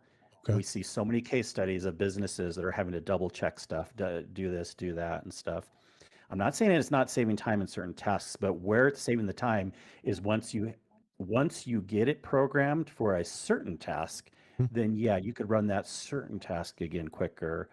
But we could have already been doing that anyways without the AI tag. That's more machine learning in my opinion. I see.